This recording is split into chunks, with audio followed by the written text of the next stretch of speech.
Konstantin மன்னன் கிறிஸ்தவத்தை சர்வதேச மதமாக பிரகடனம் செய்தான். அதுவரையிலே சர்வதேச மதம் என்றொன்று இருக்கவில்லை. ரோமர்கள் ரோம மதத்தை வணங்கி கொண்டு வந்தார்கள். இதர ஜனங்கள் தங்கள் தங்கள் மதங்களை வணங்கி கொண்டு வந்தார்கள். ஆனால் ராயனை, அதாவது ரோம அரசனை அவர்கள் ஒரு தெய்வமாக கருத வேண்டும். ஆனால் முதல் தடவையாக உலகத்திலே ஒரு மதம் சர்வதேச மதமாக பிரகடனம் செய்யப்பட்டது. ஏன்? ரோம் அல்லது ரோமாபுரி முழு உலகத்தையும் ஆட்சி செய்து கொண்டு வருகின்றது. அவர்கள் சட்டம் போட்டார்கள், நீங்கள் எந்த மதத்தை வணங்கினாலும் அது நமக்கு பிரச்சனை இல்லை, ஆனால் சர்வதேச மதம் என்று ஒன்று இருக்கிறது, அந்த சர்வதேச மதத்தை மதிக்க வேண்டும். அந்த மதத்துக்குள்ளே வந்தவர்களுக்கு ஏராளமான சலுகைகள் கொடுக்கப்படும் என்று ரோம மதம் நிராகரிக்கப்பட்டு தடை செய்யப்பட்டு கிறிஸ்தவம் சர்வதேச மதமாக பிரகடனம் செய்யப்பட்டது. இந்த சர்வதேசம் என்கின்ற அந்த சொல் இருக்கிறதே தமிழிலே, அதற்கு சிங்களத்திலே ஜாத்தியாந்தர என்று சொல்லுவோம், ஆங்கிலத்திலே இன்டர்நேஷனல் என்று சொல்லுவோம். கிரேக்க மொழியில் என்ன தெரியுமா? கத்தோலிக்கோஸ். லத்தீனில் என்ன தெரியுமா? கத்தோலிக்கே. புரிகிறதா? ஆகவே கிறிஸ்தவம் கத்தோலிக்கோஸ் மதமாக அல்லது லத்தீனிலே கத்தோலிக்கே மதமாக பிரகடனம் செய்யப்பட்டது. அந்த கத்தோலிக்கே என்கின்ற அந்த சொல், அதனுடைய அர்த்தம் மதம் அல்ல. கத்தோலிக்கம் என்பது மதம் அல்ல, சர்வதேசம். ஆகவே உதாரணமாக கொழும்பிலே இருக்கிறதே பண்டாரநாயக்க சர்வதேச விமான நிலையம், அதை சொல்வதென்றால் லத்தீனிலே பண்டாரநாயக்க கத்தோலிக்கே விமான நிலையம் என்று தான் சொல்ல வேண்டும். இப்போ புரிகிறதா? இன்டர்நேஷனல், சர்வதேச. ஆகவே கிறிஸ்தவம் சர்வதேச மதமாக கத்தோலிக்க மதமாக பிரகடனம் செய்யப்பட்டது. அன்றிலிருந்து தான் இந்த கிறிஸ்தவத்தை கத்தோலிக்கம் என்று சொல்லி கொண்டு வருகிறார்கள். ஆகவே யாராவது நம்மை பார்த்து நீங்கள் கத்தோலிக்கரா கிறிஸ்தவரா என்று கேட்டால் அது ரெண்டுமே ஒன்று தான். சரியா? கிறிஸ்தவத்தை தான் கத்தோலிக்கம் என்று சொன்னார்கள். புரிகிறதா? அதுதான் இந்த பாடத்தின் ஆரம்பத்திலேயே நான் உங்களுக்கு சொன்னேன், கத்தோலிக்கம் வேறா கிறிஸ்தவம் வேறா? இல்லை, எல்லாம் ஒன்று தான். கத்தோலிக்கம் என்பது சர்வதேச என்பதனை குறிக்கும். இப்போ புரிகிறதா? இப்போது இந்த கத்தோலிக்கமாக ஆக்கப்பட்ட இந்த கிறிஸ்தவத்தினுடைய தலைநகரம் எது? கிறிஸ்தவத்தினுடைய ஆரம்ப தலைநகரம் எருசலேம். அங்கு தான் கிறிஸ்தவம் உதயமாகியது. ஆனால் கான்ஸ்டன்டின் மன்னன் இயேசுவை ஏற்றுக்கொண்டதிலே இருந்து தற்போது இந்த கிறிஸ்தவத்தினுடைய தலைநகரம் எதுவாய் மாறிவிட்டது? ரோமாபுரி. அதனால்தான் ரோமாபுரி கத்தோலிக்க மதம் என்று கிறிஸ்தவ மதத்துக்கு பெயர் வந்தது, ரோமன் கேத்தலிக். இப்போ புரியுதா? அதனால தான் இன்றைக்கு நிறைய பேர் நீங்கள் யார், நீங்கள் உங்களுடைய மதம் என்ன என்று கேட்டால் நான் ஒரு ரோமன் கேத்தலிக் என்பார்கள். அவர்கள் ரோமன் கேத்தலிக் என்று சொல்லுகின்ற அந்த இரண்டு பதமே கிறிஸ்தவத்தை தான் குறிக்குமே ஒழிய அது வேறொன்றும் அல்ல. கிறிஸ்தவத்தை தான் ரோமன் கேத்தலிக் என்று சொன்னார்கள். இப்போ புரிகிறதா? சரி, இப்போது இன்னும் ஒரு நிகழ்ச்சி, நான் உங்களுக்கு சொல்ல போகின்ற துக்கமான நிகழ்ச்சிகளுக்கு வருகிறோம். இப்போது கிறிஸ்தவத்தை ரோமாபுரியை தலைநகரமாக கொண்ட சர்வதேச மதம் என்று சொல்லுவதிலே எந்த ஒரு தப்பும் கிடையாது. ஆனால் அன்றிலிருந்து இந்த அருமையான அழகான சபைக்கு ஏற்பட்ட மாற்றங்கள் இருக்கிறதே, அதுதான் துக்கமான மாற்றம். அன்பானவர்களே, இந்த நிகழ்ச்சியை பார்க்கிற நீங்கள் கத்தோலிக்கரா கிறிஸ்தவரா ரெண்டும் ஒன்று தானே. ஆனால் உங்களுடைய புத்தகம் எது? தேவ வார்த்தை எது? பரிசுத்த வேதாகமம். ஆண்டவர் பரிசுத்த வேதாகமத்தை தானே நமக்கு கொடுத்திருக்கிறார். வேதத்திலே சொல்கிறபடி தானே வாழ வேண்டும். உங்களுக்கு தெரியுமா, வெளிப்படுத்தின விசேஷத்தை முடிக்கும் பொழுது யோவான் என்ன சொல்லுகிறார் தெரியுமா? இந்த தீர்க்க தரிசன புத்தகத்தில் இருந்து எதையும் யாரும் குறைக்கவும் கூடாது, அதுக்கு எதையும் சேர்க்கவும் கூடாது என்று. அப்படி இருக்கும் பொழுது பரிசுத்த வேதாகமத்துக்கு மீறி நாங்கள் வேறொன்றையும், வேதத்துக்கு முரணான ஒன்றை நாங்கள் எடுத்துக்கொள்ளக்கூடாது. ஆனால் உங்களுக்கு தெரியுமா, என்றைக்கு இந்த கான்ஸ்டன்டின் மன்னன் கிறிஸ்தவத்தை ஒரு சர்வதேச மதமாக பிரகடனம் செய்து கிறிஸ்தவர்களுக்கு சலுகைகள் கொடுத்து ரோம மதத்தை தடை செய்தானோ, அன்றிலிருந்து கிறிஸ்தவத்துக்கு பிடித்ததே கேடு. ஏன் தெரியுமா? ரோம மதத்தை வணங்கி வந்தவர்கள் தானே பெரும்பான்மையினர். அவர்கள் அந்த மதத்தின் விஷயங்களை கொஞ்சம் கொஞ்சமாக கிறிஸ்தவ சபைக்குள்ளே கொண்டு வர ஆரம்பித்து விட்டார்கள். அதுதான் நடந்தது. வேறு மதம், அதாவது ரோம மதம், விக்கிரக ஆராதனை மதத்தினுடைய நிறைய விஷயங்களை கொண்டு வர ஆரம்பித்தார்கள். நான் இவற்றை உங்களுக்கு சொல்லுகிறேன் என்னவென்று நன்றாக கவனிங்கள். நான் இப்போ உங்களுக்கு சொல்ல போவது சரித்திர திகதிகளையும் சொல்ல போகிறேன். ஆகவே நான் சொல்லுவது ஒன்றும் கற்பனை அல்ல. இப்போது நான் சொல்லுவதை நீங்கள் உறுதி செய்து கொள்ள வேண்டும் என்றால், நீங்கள் எந்த ஒரு பெரிய ஒரு லைப்ரரி, ஒரு புத்தகசாலைக்கு நீங்கள் போய், செக்யூலர் லைப்ரரி, உலகத்தில் இருக்கிற பெரிய பெரிய லைப்ரரிகளுக்கு போய் ரோம சரித்திரம், உலக சரித்திர ஏடுகள் எடுத்து, புத்தகங்கள் எடுத்து பாருங்கள். நான் குறிப்பிடுகின்ற அந்த ஆண்டுகளில் நான் சொன்னது நடந்ததா இல்லையா என்று பாருங்கள். அப்போது உங்களுக்கு தெரியும். சரித்திரத்திலே கொஞ்சம் கொஞ்சமாக இந்த ரோம மதத்தினுடைய விஷயங்கள் கிறிஸ்தவத்துக்குள்ளே வந்து சபையை அசுசிப்படுத்த ஆரம்பித்தன. அதில் முதலாவது நான் உங்களுக்கு சொல்லுகிறேன். இப்போது 313ஆவது ஆண்டிலிருந்து நான் உங்களுக்கு சொன்னேன் அல்லவா, இந்த ரோம ஆலயங்கள் கிறிஸ்தவ ஆலயங்களாக மாற்றப்பட்டன என்று. இப்போ உள்ளே போகும்பொழுது ஒரு வித இருளாக இருக்கும். அந்த விக்கிரகங்கள் வைக்கப்பட்ட அந்த இடங்களிலெல்லாம் வெறுமையாக இருக்கும். அடுத்தது, இந்த ரோம மதத்தில் இருந்து உள்ளே வந்தவர்கள், அவர்களுக்கு இன்னும் சரியாக கிறிஸ்தவம் தெரியவில்லை. ஆகவே கான்ஸ்டன்டைன் மன்னனுக்கு சில கிறிஸ்தவ தலைவர்கள் ஆலோசனை வழங்கினார்கள். மன்னா, இப்போது இந்த ரோம மதத்துக்கு சிலை செய்தவர்கள், படம் வரைந்தவர்கள், இந்த ஆலயங்களிலே வேலை செய்தவர்கள், இவர்களுக்கெல்லாம் இப்போ தொழில் இல்லாமல் போய்விட்டதல்லவா? அவர்களுக்கு அந்த தொழிலை கொடுப்பதற்காகவும் மக்களினுடைய நலனுக்காகவும் வேண்டி இப்படி ஒரு வேலையை செய்யலாம். என்ன? மரியாளுக்கு காபிரியேல் வந்து நீ கர்ப்பவதியாகி ஒரு குமாரனை பெறுவாய் என்று சொன்ன அந்த சந்தர்ப்பம் இருக்கிறதே, அந்த சந்தர்ப்பத்தில் இருந்து இயேசுவானவர் சிலுவையில் அறையப்பட்டு மரித்து உயிர்த்தெழுந்து 40 நாட்களுக்கு பிறகு பரமேறினாரே, அந்த பரமேறின சம்பவம் வரையிலான முக்கியமான சம்பவங்களை அழகாக படமாக வரைந்தோ அல்லது சிலைகளாக வடித்தோ, இந்த இப்பொழுது கிறிஸ்தவ தேவாலயங்களாய் மாறி இருக்கின்ற இந்த தேவாலயங்களில் முன்னர் ரோம விக்கிரகங்கள் இருந்த இடங்களிலே இவற்றை ஒழுங்காக கிரமமாக வைத்து ஜனங்களுக்கு சொல்லிக் கொடுப்போம், இப்படித்தான் கிறிஸ்தவம் என்று. அப்படி வைக்கப்பட்டது. அப்போது ஒரு ஆலயத்துக்கு போனால் வலது பக்கத்திலே ஒரு அழகான சிலை அல்லது ஒரு நல்ல பெரிய ஒரு ஓவியம், அந்த முன்னர் ரோம சிலைகள் இருந்த அந்த இடத்துல என்ன, காபிரியேல் வந்து மரியாளுக்கு தரிசனமாகிற அந்த கதை. அப்புறம் அப்படியே பார்த்தால் அடுத்து மரியாள் இயேசுவை பெற்றெடுத்த அந்த முன்னணையிலே கடத்தினாரே, அந்த ஒரு படம் அல்லது அந்த ஒரு சிலை, மரியாள் இப்படி மடியிலே இயேசுவை வைத்திருக்கிறது போல, முன்னணையிலே வைத்திருக்கிறது போல, பக்கத்தில் யோசேப்பு நிற்பது போல, அப்புறம் அவர்கள் அழகாக அந்த சிற்பங்களிலே அந்த தேவதூதர்கள் பின்னால் இருப்பது போல எல்லாம் அவர்கள் அமைத்து கொடுத்தார்கள். அழகாக இருந்தது. அப்புறம் ஒரு படம், அந்த தேவதூதர்கள் வந்து மேய்ப்பர்களுக்கு அறிவிக்கிறார்களே, இப்படி தாவீதின் ஊரிலே இயேசு பிறந்திருக்கிறார் என்ற அந்த அதை குறித்த ஒரு ஓவியம்.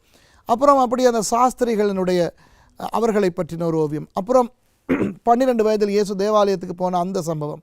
அப்படி இந்த ஒவ்வொரு கதையாக மலை பிரசங்கம், அப்புறம் இயேசு கடலிலே நடந்தது, இப்படி ஒவ்வொரு முக்கியமான அந்த சம்பவங்களையும் காட்டி அப்படி இடதுபுறமாக வரும் பொழுது இந்த இப்போ நீங்கள் ஒரு சபைக்குள்ளே போனால் இப்போ உங்களுடைய வலது புறத்தில் அப்படியே தொடங்கி இப்படியே வந்து இந்த பக்கத்திலே வரும் இயேசு காட்டி கொடுக்கப்படுவது, இயேசு சிலுவையிலே அறையப்படுவது, அவர் உயிர் தெழுவது, அப்புறம் அவர் பரமேறுவது. இப்படி இந்த படங்களை அந்த சிலைகளை எல்லாம் இவர்கள் வைக்க ஆரம்பித்தார்கள். இப்போ அது வந்து ஒரு தவறு என்று சொல்ல முடியாது. ஏனென்றால் இப்போ நாங்கள் ஏதாவது புத்தகம் படிக்கும்போது இந்த கார்ட்டூன்ஸ் படிப்போம். இந்த ஆங்கிலத்தில் டின் காமிக்ஸ், ஆஸ்ட்ரிக்ஸ் காமிக்ஸ், இதெல்லாம் எனக்கு இன்னும் பிரியம். என்னுடைய காரியாலயத்தில் இன்னும் அந்த புத்தகங்கள் வைத்திருக்கின்றன. ஓய்வு நேரங்களிலே அதை வாசிப்பதிலே ஒரு அலாதி இன்பம். என்னவென்றால் அந்த படங்களோடு அவர்கள் பேசுவது போல, அவர்கள் ஓடுவது, இதெல்லாம் இருக்கும்போது பார்ப்பதற்கு ஆசையாக இருக்கும். சரியா? அதுபோல் இந்த சும்மா பேசுவதை விட இந்த மாதிரியான ஓவியங்களையோ அல்லது சிலைகளையோ காண்பித்து சொல்லிக் கொடுக்கும் பொழுது ஜனங்களுக்கு இலகுவாக புரியும். மற்றது, அவர்கள் இப்பொழுது வேறொரு மதத்திலிருந்து வந்திருக்கிறார்கள், இவர்களுக்கு கிறிஸ்தவமே தெரியாது. அப்படி இருக்கும் பொழுது அவர்களுக்கு இப்படி சொல்லிக் கொடுக்கும் பொழுது அவர்களுக்கு கொஞ்சம் வசதியாக இருக்கும் என்று அந்த நல்ல நோக்கத்திலே அவர்கள் செய்தார்கள். ஆனால் பிரச்சனை என்ன தெரியுமா அன்பானவர்களே, இந்த வந்த ஜனங்கள் ரோம மதத்திலிருந்து வந்தவர்கள் அல்லவா, அவர்கள் இவற்றை வணங்க தொடங்கினார்கள். புரிகிறதா? அதாவது சிலைகள் உருவாக்கப்பட்டது வணங்குவதற்காக அல்ல. இன்றைக்கு கூட கத்தோலிக்க சபைகளிலே, கத்தோலிக்கர்களுடைய வீடுகளிலே மாதா சிலையோ, இயேசுவின் சிலையோ, சிலுவையோ, எத்தனையோ சிலைகள், எத்தனையோ படங்கள் இருக்கின்றன. இவை வணங்குவதற்காக ஏற்படுத்தப்பட்டவை அல்ல. ஆனால் இந்த எல்லாருக்கும் இது தெரியாது அல்லவா. இந்த வேறு மதத்திலிருந்து வந்தவர்கள் விக்கிரகங்களை வணங்கி வணங்கி பழகினவர்கள் இவற்றை வணங்க ஆரம்பித்து விட்டார்கள். அப்போ இவற்றை வணங்க ஆரம்பித்த அந்த ஜனங்கள் பெரும்பான்மையினர். காலகாலமாக வந்த அந்த கிறிஸ்தவர்கள் இப்பொழுது கான்ஸ்டன்டின் மன்னன் காலத்துக்கு பிறகு சிறுபான்மையினராய் ஆகிவிட்டார்கள். ஆகவே சிறுபான்மையினர் சொல்வதை பெரும்பான்மையினர் கேட்பது கஷ்டமாக இருக்கும் அல்லவா. அப்படி இப்போ இந்த திகதியை ஞாபகப்படுத்திக் கொள்ளுங்கள். 320ஆம் ஆண்டு ஒரு பழக்கம் மெதுவாக புழக்கத்துக்கு வந்தது. என்ன தெரியுமா? இந்த ரோம மதத்திலே நடைபெற்ற மெழுகுதிரி வைக்கிற பழக்கத்தை கிறிஸ்தவ சபைக்குள்ளே கொண்டு வந்தார்கள். இப்போ ரோம மதத்திலே இந்த இருளிலே தானே இந்த சிலைகள் இருக்கும். ஆகவே வேண்டுதல்கள் செய்வார்கள். சாமி, நீங்கள் எனக்கு இப்படி கொடுத்தீங்கன்னா உங்களுக்கு நான் 50 மெழுகுதிரி கொளுத்துவேன். அந்த மாதிரி பொருத்தனைகள் இவற்றை சபைக்குள்ளே கொண்டு வந்தார்கள். இவர்கள் போய் இந்த சூழல் இருக்கின்ற ஏதாவது இந்த சிலைகளுக்கு முன்னால் நின்று ஏதாவது வேண்டிக் கொள்வார்கள். தெய்வமே, அந்த அதிலே காணப்படுகின்ற காபிரியலாக இருக்கட்டும், மரியாளாக இருக்கட்டும், யோசேப்பாக இருக்கட்டும், இயேசுவாக இருக்கட்டும், இயேசுவின் சீஷர்களாக இருக்கட்டும், அந்த பேதுரு கடலில் நடந்த கொஞ்சம் அந்த இடத்துல இயேசுவும் பேதுரும் இருப்பார். அப்போ அந்த படத்தில் காணப்படுகிற யாரையாவது பார்த்து எனக்கு ஏதாவது நல்லது நடக்க வேண்டும், சுகம் நடக்க வேண்டும், என் பிள்ளைக்கு சுகம் கிடைத்தால் நான் 50 மெழுகுதிரிகள் கொளுத்துவேன், 25 மெழுகுதிரிகள் கொளுத்துவேன் என்ற ஒரு பழக்கம் உதயமாகியது. 320ஆம் ஆண்டிலிருந்து இன்று வரை மெழுகுதிரி கொளுத்துகின்ற பழக்கம் வந்தது. இப்போ சொல்லுங்கள் அன்பானவர்களே, இது வேதத்திலே இருந்து வந்ததா? முதல் 300 ஆண்டுகள் நடந்ததா? இல்லை.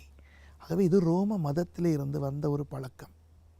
அப்போது இன்றைக்கு மெழுகுதிரி கொளுத்துகிறவர்கள் இதை தெரியாமல் அவர்கள் செய்கிறார்கள். இப்போ புரிகிறதா? சரி, இனி ஒரு 5 வருஷங்களுக்கு பிறகு 325ஆம் ஆண்டிலே ஒரு பேண்டமிக் வந்தது. பேண்டமிக் என்ற ஆங்கில சொல், அது உண்மையாக ஆங்கில சொல் அல்ல, கிரேக்க சொல். பேன் என்றால் எல்லா இடங்களிலும் இந்த பிள்ளைகள் சாக ஆரம்பித்தார்கள். இந்த அடிக்கடி அப்படி நடக்கும் அல்லவா, ஒரு வித வைரஸ், ஒரு வித இப்போ பாருங்கள், இந்த நவீன காலத்திலே பன்றி காய்ச்சல் என்பார்கள், பறவை காய்ச்சல் என்பார்கள். சில வருஷங்களுக்கு முன்னாலே இங்கிலாந்திலே BSE என்று சொல்லுகின்ற அந்த மேட் கவ் டிசீஸ், மாட்டு வியாதி ஒன்று வந்தது என்பார்கள். இப்படி இந்த காலத்துக்கு காலம் இப்படி ஒரு எபிடமிக், பேண்டமிக் என்று சொல்லுகிற அந்த விஷயங்கள் வரும் அல்லவா. 325ஆவது ஆண்டிலே நான் முதல்ல சொன்னேன் எல்லா ஆண்டுகளும் கிறிஸ்துவுக்கு பின் என்று. இந்த 325ஆம் ஆண்டிலே ஒரு பேண்டமிக் வந்தது. சின்ன பிள்ளைகள் எல்லாம் சாக ஆரம்பித்தன. ஒரு வித வயிற்று கோளாறு வந்து வாந்தி பேதி மாதிரி வந்து சாக ஆரம்பித்தார்கள். நிறைய பிள்ளைகள் சாகிறார்கள். இப்போ ஜனங்களுக்குள்ளே ஒரு பயம், ஐயோ இந்த பிள்ளைகள் என்ன ஆக போகின்றன, பரலோகம் போக போகின்றனவா அல்லது நரகத்துக்கு போக போகின்றனவா என்று. அப்போது உலகளாவிய ரீதியிலே என்ன நம்பிக்கை? கிறிஸ்தவ பிள்ளைகள், ஆண்டவரை ஏற்றுக்கொண்ட கிறிஸ்தவ பிள்ளைகள் மாத்திரம்தான் பரலோகம் போகும், இல்லாவிட்டால் நரகம். ஆகவே பிள்ளைகளுக்கு, பெற்றோருக்கெல்லாம் ஒரே பயம், ஐயோ என்னுடைய பிள்ளை கிறிஸ்தவ பிள்ளையா இல்லையா, எப்பொழுது கிறிஸ்தவனாக மாறுகிறோம் என்று. இப்போ பாருங்கள், ரோம மதத்தில் இருந்து கிறிஸ்தவர்களாய் வந்தவர்கள் எந்த சந்தர்ப்பத்திலே அவர்கள் கிறிஸ்தவர்கள் என்று பிரகடனப்படுத்தப்பட்டார்கள்? ஞான ஸ்நானத்தின் போது. அப்போது பெற்றார் பார்த்தார்கள், ஐயோ பிள்ளைகள் ஞானஸ்நானம் எடுக்க மாட்டார்கள் அல்லவா. வேதத்தின்படி பிள்ளைகளுக்கு ஞானஸ்நானம் கொடுப்பது வேதத்தில் இல்லை. மனம் திரும்பி ஞானஸ்நானம் எடுக்க வேண்டும் என்று சொல்லப்பட்டிருக்கிறது. அப்போ மனம் திரும்புகின்ற வயது வரும் வரை ஒரு நபருக்கு ஞானஸ்நானம் வேதத்திலே கொடுக்கப்படவே இல்லை. யோவான் ஸ்நானனும் கொடுக்கவில்லை, இயேசுவும் கொடுக்கவில்லை, இயேசுவின் சீஷர்களும் கொடுக்கவில்லை. முதல் 300 வருஷங்களும் பிள்ளைகளுக்கு ஞானஸ்நானம் கொடுக்கவில்லை. இப்போ திடீரென பிள்ளைகள் சாகின்றனவே, கிறிஸ்தவனாக முன்பு என் பிள்ளை சாகிறானே என்ற ஒரு பயம் ஒவ்வொரு தாய்க்கும் ஒவ்வொரு தந்தைக்கும் வரும் அல்லவா? அவர்கள் இந்த ஊழியக்காரர்களிடம் தான் கேட்டார்கள், ஐயோ எங்கள் பிள்ளைக்கு என்ன, எப்படி நாங்கள் அறிந்து கொள்வது எங்கள் பிள்ளை பரலோகம் போகிறதா இல்லையா, பிள்ளைகள் ஞானஸ்நானம் எடுக்கவில்லையே என்று. இது ஒரு பாரிய உலகளாவிய பிரச்சனையாய் மாறினபடினால் இந்த 325ஆம் ஆண்டிலே தீர்மானிக்கப்பட்டது பிள்ளைகளுக்கு ஞானஸ்நானம் கொடுத்து விடுவது என்று. எப்பொழுது? யூத கலாச்சாரத்திலே பிள்ளை பிறந்த 8ஆம் நாளிலே விருத்த சேதனம் இருக்கிறது அல்லவா? அதுபோல பிறந்த பிள்ளைக்கு 8ஆம் நாளிலேயே ஞானஸ்நானம் கொடுப்பது என்கின்ற ஒரு புதிய உபதேசத்தை கொண்டு வந்தார்கள். இந்த எபிடமிக், இந்த பேண்டமிக் காரணமாக அதற்குள்ளே இன்னொரு பிரச்சனை இருக்கிறது. என்ன தெரியுமா? அநேகமான பிள்ளைகள் பிறக்கும் பொழுதே வியாதியோடு அளவாக பிறக்கின்றன. இப்போ இந்த பிள்ளைகளை கொண்டு போய் தண்ணீரில் அமிழ்த்த முடியுமா? எத்தனை நூற்றுக்கணக்கான ஆயிரக்கணக்கான பிள்ளைகளுக்கு இப்போது ஞானஸ்தானம் கொடுக்க வேண்டி வருகிறது. உடனே என்ன செய்தார்கள்? ஒரு தொட்டியை இப்படி வைத்து பிள்ளையை தாய் அல்லது தந்தை சுமந்து கொண்டு வரும் பொழுது அந்த தலையை இப்படி அந்த தொட்டியிலே வைத்து ஊழியக்காரர் தண்ணீரை இந்த நெற்றியிலே தெளித்து, அவர் இப்போ அந்த சிலுவை அடையாளம் வேறு விட்டதல்லவா? 313ஆம் ஆண்டிலேருந்து சிலுவை அடையாளத்தையும் போட்டு தலையிலே அந்த தண்ணீரை அப்படி தெளித்து இந்த பிள்ளைக்கு ஞானஸ்தானம் கொடுத்து அனுப்பிவிட்டார்கள். சரி, இப்பொழுது இந்த பிள்ளை கிறிஸ்தவ பிள்ளை என்று. அப்போ அந்த பிள்ளை இறக்கும் பொழுது அவர்கள் பிள்ளை இறந்தது என்ற துக்கம் மாத்திரம்தான் அவர்களுக்கு இருந்ததே ஒழிய ஒரு பெரிய நம்பிக்கை இந்த பிள்ளை பரலோகத்துக்கு போயிருக்கும் என்று. புரிகிறதா? இப்படித்தான் 325ஆம் ஆண்டு குழந்தை ஞானஸ்நானமும் தெளிப்பு ஞானஸ்நானமும் அறிமுகப்படுத்தப்பட்டது. இன்று வரை கத்தோலிக்க சபையிலே மாத்திரமல்ல, ஏன் கிறிஸ்தவ சபைகளிலே கூட அநேக சபைகளிலே தெளிப்பு ஞானஸ்நானம் இருக்கிறது. நான் பாஸ்டரிடம் கேளுங்கள் என்ற ஒரு நிகழ்ச்சியை நடத்தி கொண்டு வருகிறேன். உங்களில் அநேகருக்கு தெரியுமா இருக்கும். அதில் ஒரு கேள்வி கேட்கப்படுகிறது இந்த ஞானஸ்நானத்தை பற்றி. அதில் நான் தெளிவாக பதில் சொல்லுகிறேன். குழந்தை ஞானஸ்நானமும் தெளிப்பு ஞானஸ்நானமும் வேதத்தில் இருக்கின்ற ஞானஸ்நானம் அல்ல என்று. ஆகவே இது ஏன் வந்தது என்று இப்பொழுது உங்களுக்கு தெரியும். 325ஆம் ஆண்டு இது வந்தது. சரியா? அப்பொழுது சிலர் கேட்டார்கள், யோசிப்பவர்கள் இருக்கத்தானே செய்வார்கள், வேதம் வாசிக்கிறவர்கள் இருக்கத்தானே செய்வார்கள். அவர்கள் கேட்டார்கள், மனம் திரும்பி ஞானஸ்நானம் கொடுக்க வேண்டும் என்றல்லவா இருக்கிறது, அப்போ இந்த பிள்ளைகளுக்கு மனம் திரும்ப தெரியாதே என்று. அப்பொழுது ஒரு உபதேசத்தை கொண்டு வந்தார்கள். அதுவும் அதே ஆண்டிலே 325ஆம் ஆண்டிலே, பிள்ளை வளரட்டும், ஒரு 12 வயது ஆகும் பொழுது அந்த பிள்ளை குழந்தையிலே பெற்ற அந்த ஞானஸ்நானத்தை அங்கீகரிக்கின்ற ஒரு நிகழ்வை வைப்பது. எல்லா பிள்ளைகளும் சாகாது தானே, அப்படி தப்பி பிழைத்து வருகின்ற பிள்ளைகள் அப்புறம் கொஞ்ச காலத்தில் அந்த பேண்டமிக் இல்லாமல் போய் அது வரும் போகும். ஒரு கொஞ்ச காலத்துக்கு பிறகு அந்த பேண்டமிக் தானாக அந்த வைரஸ் இல்லாமல் போய்விடும் அல்லவா? அப்போ பிள்ளைக்கு ஒரு 12 வயது ஆகும் பொழுது உறுதிப்படுத்தல், கன்ஃபர்மேஷன் செய்வோம், தான் குழந்தையிலே பெற்றுக்கொண்ட ஞானஸ்நானத்தை உறுதிப்படுத்துவது என்ற ஒரு நிகழ்ச்சியை ஏற்படுத்தினார்கள். ஆகவே அன்பானவர்களே, இன்றைக்கு அநேக சபைகளிலே காணப்படுகின்ற இந்த குழந்தை ஞானஸ்நானம், தெளிப்பு ஞானஸ்நானம், அதற்கு பிறகு அந்த பிள்ளை 12-13 வயது ஆகும் பொழுது கன்ஃபர்மேஷன், இது ஒன்றுமே வேதத்திலே இருந்து வந்த விஷயங்கள் அல்ல. அதற்கு ஒரு 50 வருஷங்களுக்கு பிறகு, அதாவது 375ஆவது ஆண்டு அந்நேரம் ஆகும் பொழுது ஹெலேனா எல்லாம் இறந்து விட்டார். கான்ஸ்டன்டினுடைய அம்மா இறந்து விட்டார். அப்புறம் அந்த இறந்தவர்களுக்காக ஜெபிக்கிற ஒரு பழக்கம் வந்தது. அவர்கள் இருக்கும் பொழுது, அதாவது கான்ஸ்டன்டின் மன்னன் அவன் என்ன நினைத்தான், அம்மா ஜெபித்து தான் நான் மேக்சன்டியஸை வென்றேன் மெல்வியன் பாலத்துக்கு அருகாமையிலே.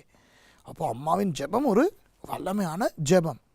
ஆகவே இப்போ அம்மா இறந்து விட்டார், ஹெலேனா இறந்து விட்டார்.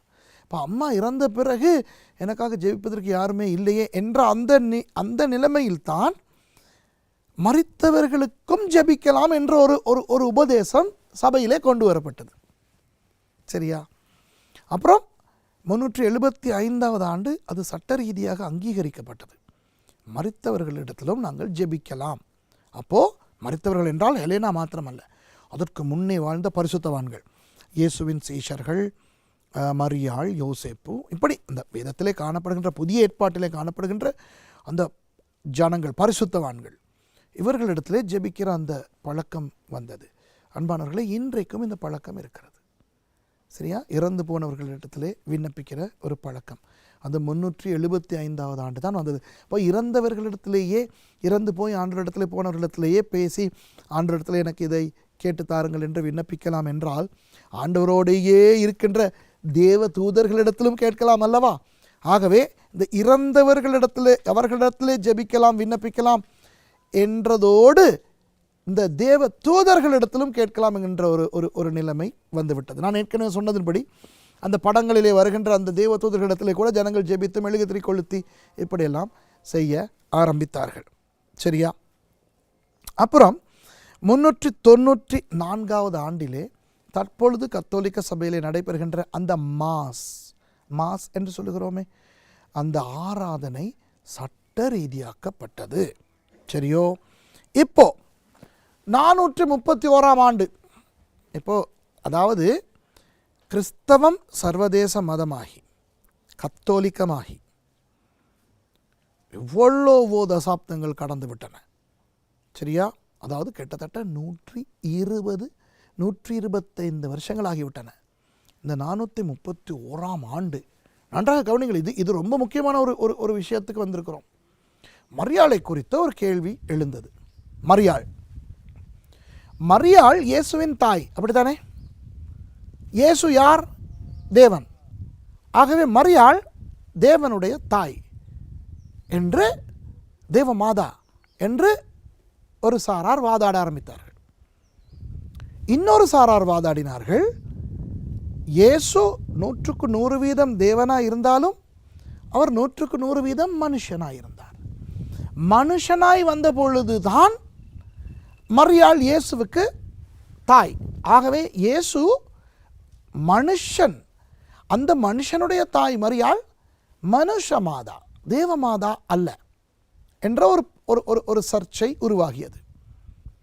மெட்டெரோ தியோடோகோஸ் அதாவது தேவமாதா, மெட்டெரோ ஆந்த்ரோபோகோஸ் அதாவது மனுஷமாதா.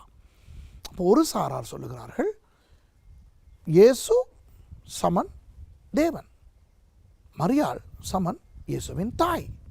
ஆகவே மரியாள் சமன் தேவ தாய். கணித ரீதியாக அது சரி. ஆனால் இன்னொரு சாரார் வாதாடினார்கள், இயேசு தான் எல்லாவற்றையும் படைத்தார் என்று வேதம் சொல்லுகிறது. ஆதியிலே வார்த்தை இருந்தது, அந்த வார்த்தை தேவனிடத்தில் இருந்தது, அந்த வார்த்தை தேவனாய் இருந்தது. அது யார்? இயேசு. கொலோசியருக்கு எழுதின நிருபத்திலே பவுலடியார் தெளிவாக சொல்லுகிறார், உண்டானதொன்றும் இயேசுவால் அல்லாமல் உண்டாகவில்லை. ஆகவே எல்லாவற்றையும் உண்டாக்கினவர் இயேசு. அப்படியானால் மரியாளையும் படைத்தவர் இயேசு, மரியாளையும் உண்டாக்கினவர் இயேசு. அப்போ மரியாளை படைத்த இயேசு, மரியாள் இயேசுவால் படைக்கப்பட்டிருக்க எப்படி மரியாள் தேவனாகிய இயேசுவின் தாயாக முடியும்?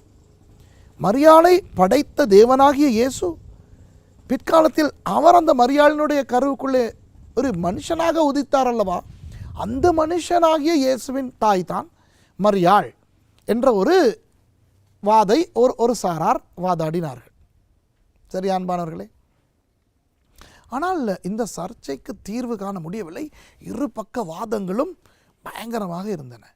ஆகவே என்ன செய்தார்கள்? அவர்கள் ஒரு ஓட்டு போட்டார்கள், தேர்தல் நடத்தினார்கள். அந்த வந்திருக்கின்ற அந்த எல்லா சபை தலைவர்கள் எல்லா இடத்திலும் எத்தனை பேர் இப்போ இந்த இரு வாதங்களையும் கேட்ட பிறகு எத்தனை பேர் நினைக்கிறீர்கள் மரியாள் தேவனாகிய இயேசுவின் தாய் என்று? நிறைய பேர் கையை தூக்கினார்கள்.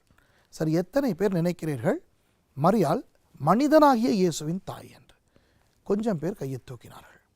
எண்ணி பார்த்ததில் அதிகமான வாக்குகள் மரியாள் தேவனாகிய இயேசுவின் தாய் என்று இருந்தபடியினால் கிறிஸ்துவுக்கு பின் 431ஆம் ஆண்டு மரியாள் தேவமாதா மெட்டரோ தியோடோகோஸ் என்று அங்கீகரிக்கப்பட்டார்.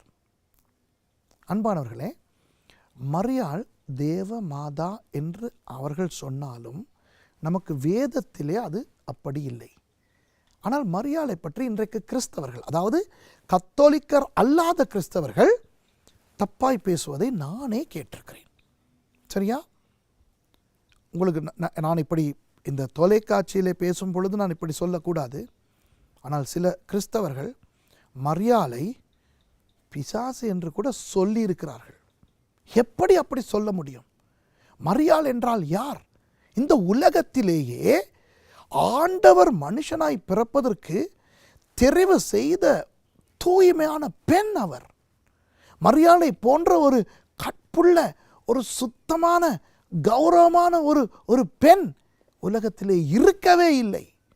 அவ்வளவு ஒரு மதிப்புக்குரிய கௌரவமான அந்த மரியாளை இப்படி கேவலமாக கிறிஸ்தவர்கள் பேசக்கூடாது. கத்தோலிக்கர்களுக்கு கோபம் வருவது மாத்திரமல்ல, ஆண்டவருக்கே கோபம் வரும். இன்றைக்கு அநேக கிறிஸ்தவர்கள், இந்த நிகழ்ச்சியை பார்த்து கொண்டிருக்கின்ற கிறிஸ்தவர்கள், உங்களுக்கு நான் சொல்லுகிறேன், நான் பெந்தகோஸ்தே கிறிஸ்தவன் தான், மரியாளை கேவலமாய் பேசாதீர்கள். நம்முடைய ஆண்டவராகிய இயேசு கிறிஸ்து இந்த உலகத்துக்கு வருவதற்கு ஆண்டவரால் தயார்படுத்தப்பட்ட பாத்திரம் அந்த மரியாள். மரியாள் எவ்வளவு தூய்மையான பெண்ணாக இருந்தார். ஒரு கன்னி கர்ப்பவதியாகி தேவதூதன் வந்து அவருக்கு சொல்லும் பொழுது, நீ கர்ப்பவதியாகி ஒரு குமாரனை பெறுவாய் என்று மரியாள் அந்த நல்ல செய்தியை பார்க்காமல் அவர் அந்த கற்பை பார்த்தார். எப்படி, நான் ஒரு புருஷனை அறியேனே, இது எப்படி ஆகும் என்று அவர் பதறினார். அந்த மரியாளை குறித்து யாரும் தப்பாய் பேசக்கூடாது. அவர் ஒரு தூய்மையான பெண். கடைசி வரை ஒரு நல்ல தேவ ஒரு பக்தியுள்ள ஒருத்தராகத்தான் அவர் வாழ்ந்தார். அவர் வாழ்க்கையில் பின்வாங்கி போகவில்லை. ஆனால் அன்பானவர்களே, கத்தோலிக்க அன்பர்களே, மரியாள், நீங்களே யோசித்து பாருங்கள், மனுஷனாய் வந்த இயேசுவின் தாய். ஏனென்றால் மரியாள் தேவன் அல்ல, அவர் ஒரு தேவதை அல்ல, ஒரு தேவ தூதன் கூட கிடையாது. அவர் ஒரு தூய்மையான பெண். ஆனால் அவர் இந்த உலகத்திலே பிறந்த ஒரு பெண்மணி. அவர் பிறந்தார், அப்படியானால் அவர் படைக்கப்பட்டார். யாரால் படைக்கப்பட்டார்? இயேசுவால் படைக்கப்பட்டார். இயேசுவால் படைக்கப்பட்ட அந்த பெண்மணி தேவனாகிய இயேசுவின் தாயாக முடியாது, மனுஷனாய் வந்த இயேசுவின் தாய். ஆகவே மரியாளுக்கு நாங்கள் கொடுக்க வேண்டிய கௌரவம் எங்களுடைய உள்ளத்திலே இருக்க வேண்டும். கிறிஸ்தவர்களே, கத்தோலிக்கர் அல்லாத கிறிஸ்தவர்களே, மரியாளை கனம் பண்ண வேண்டும். வேதத்தின் பரிசுத்தவான்கள் இவர்களெல்லாம். அவர்கள் இல்லாமல் நமக்கு கிறிஸ்தவம் இன்றைக்கு இல்லை. மரியாள் மாத்திரமல்ல, யோசேப்பெல்லாம் எப்படிப்பட்டவர்கள் பாருங்கள். இயேசுவின் சீஷர்கள் எல்லாம் முன்பு அவர்கள் எப்படி இருந்தார்களோ, அதற்கு பிறகு பரிசுத்தாவின் அபிஷேகம் வந்த பிறகு என்ன அழகான ஊழியக்காரர்களாய் மாறினார்கள். அவர்கள் தயாரித்து கொடுத்தது அல்லவா நம்முடைய கிறிஸ்தவம். நாங்கள் என்ன பெரிய சாதனை செய்து விட்டோம்.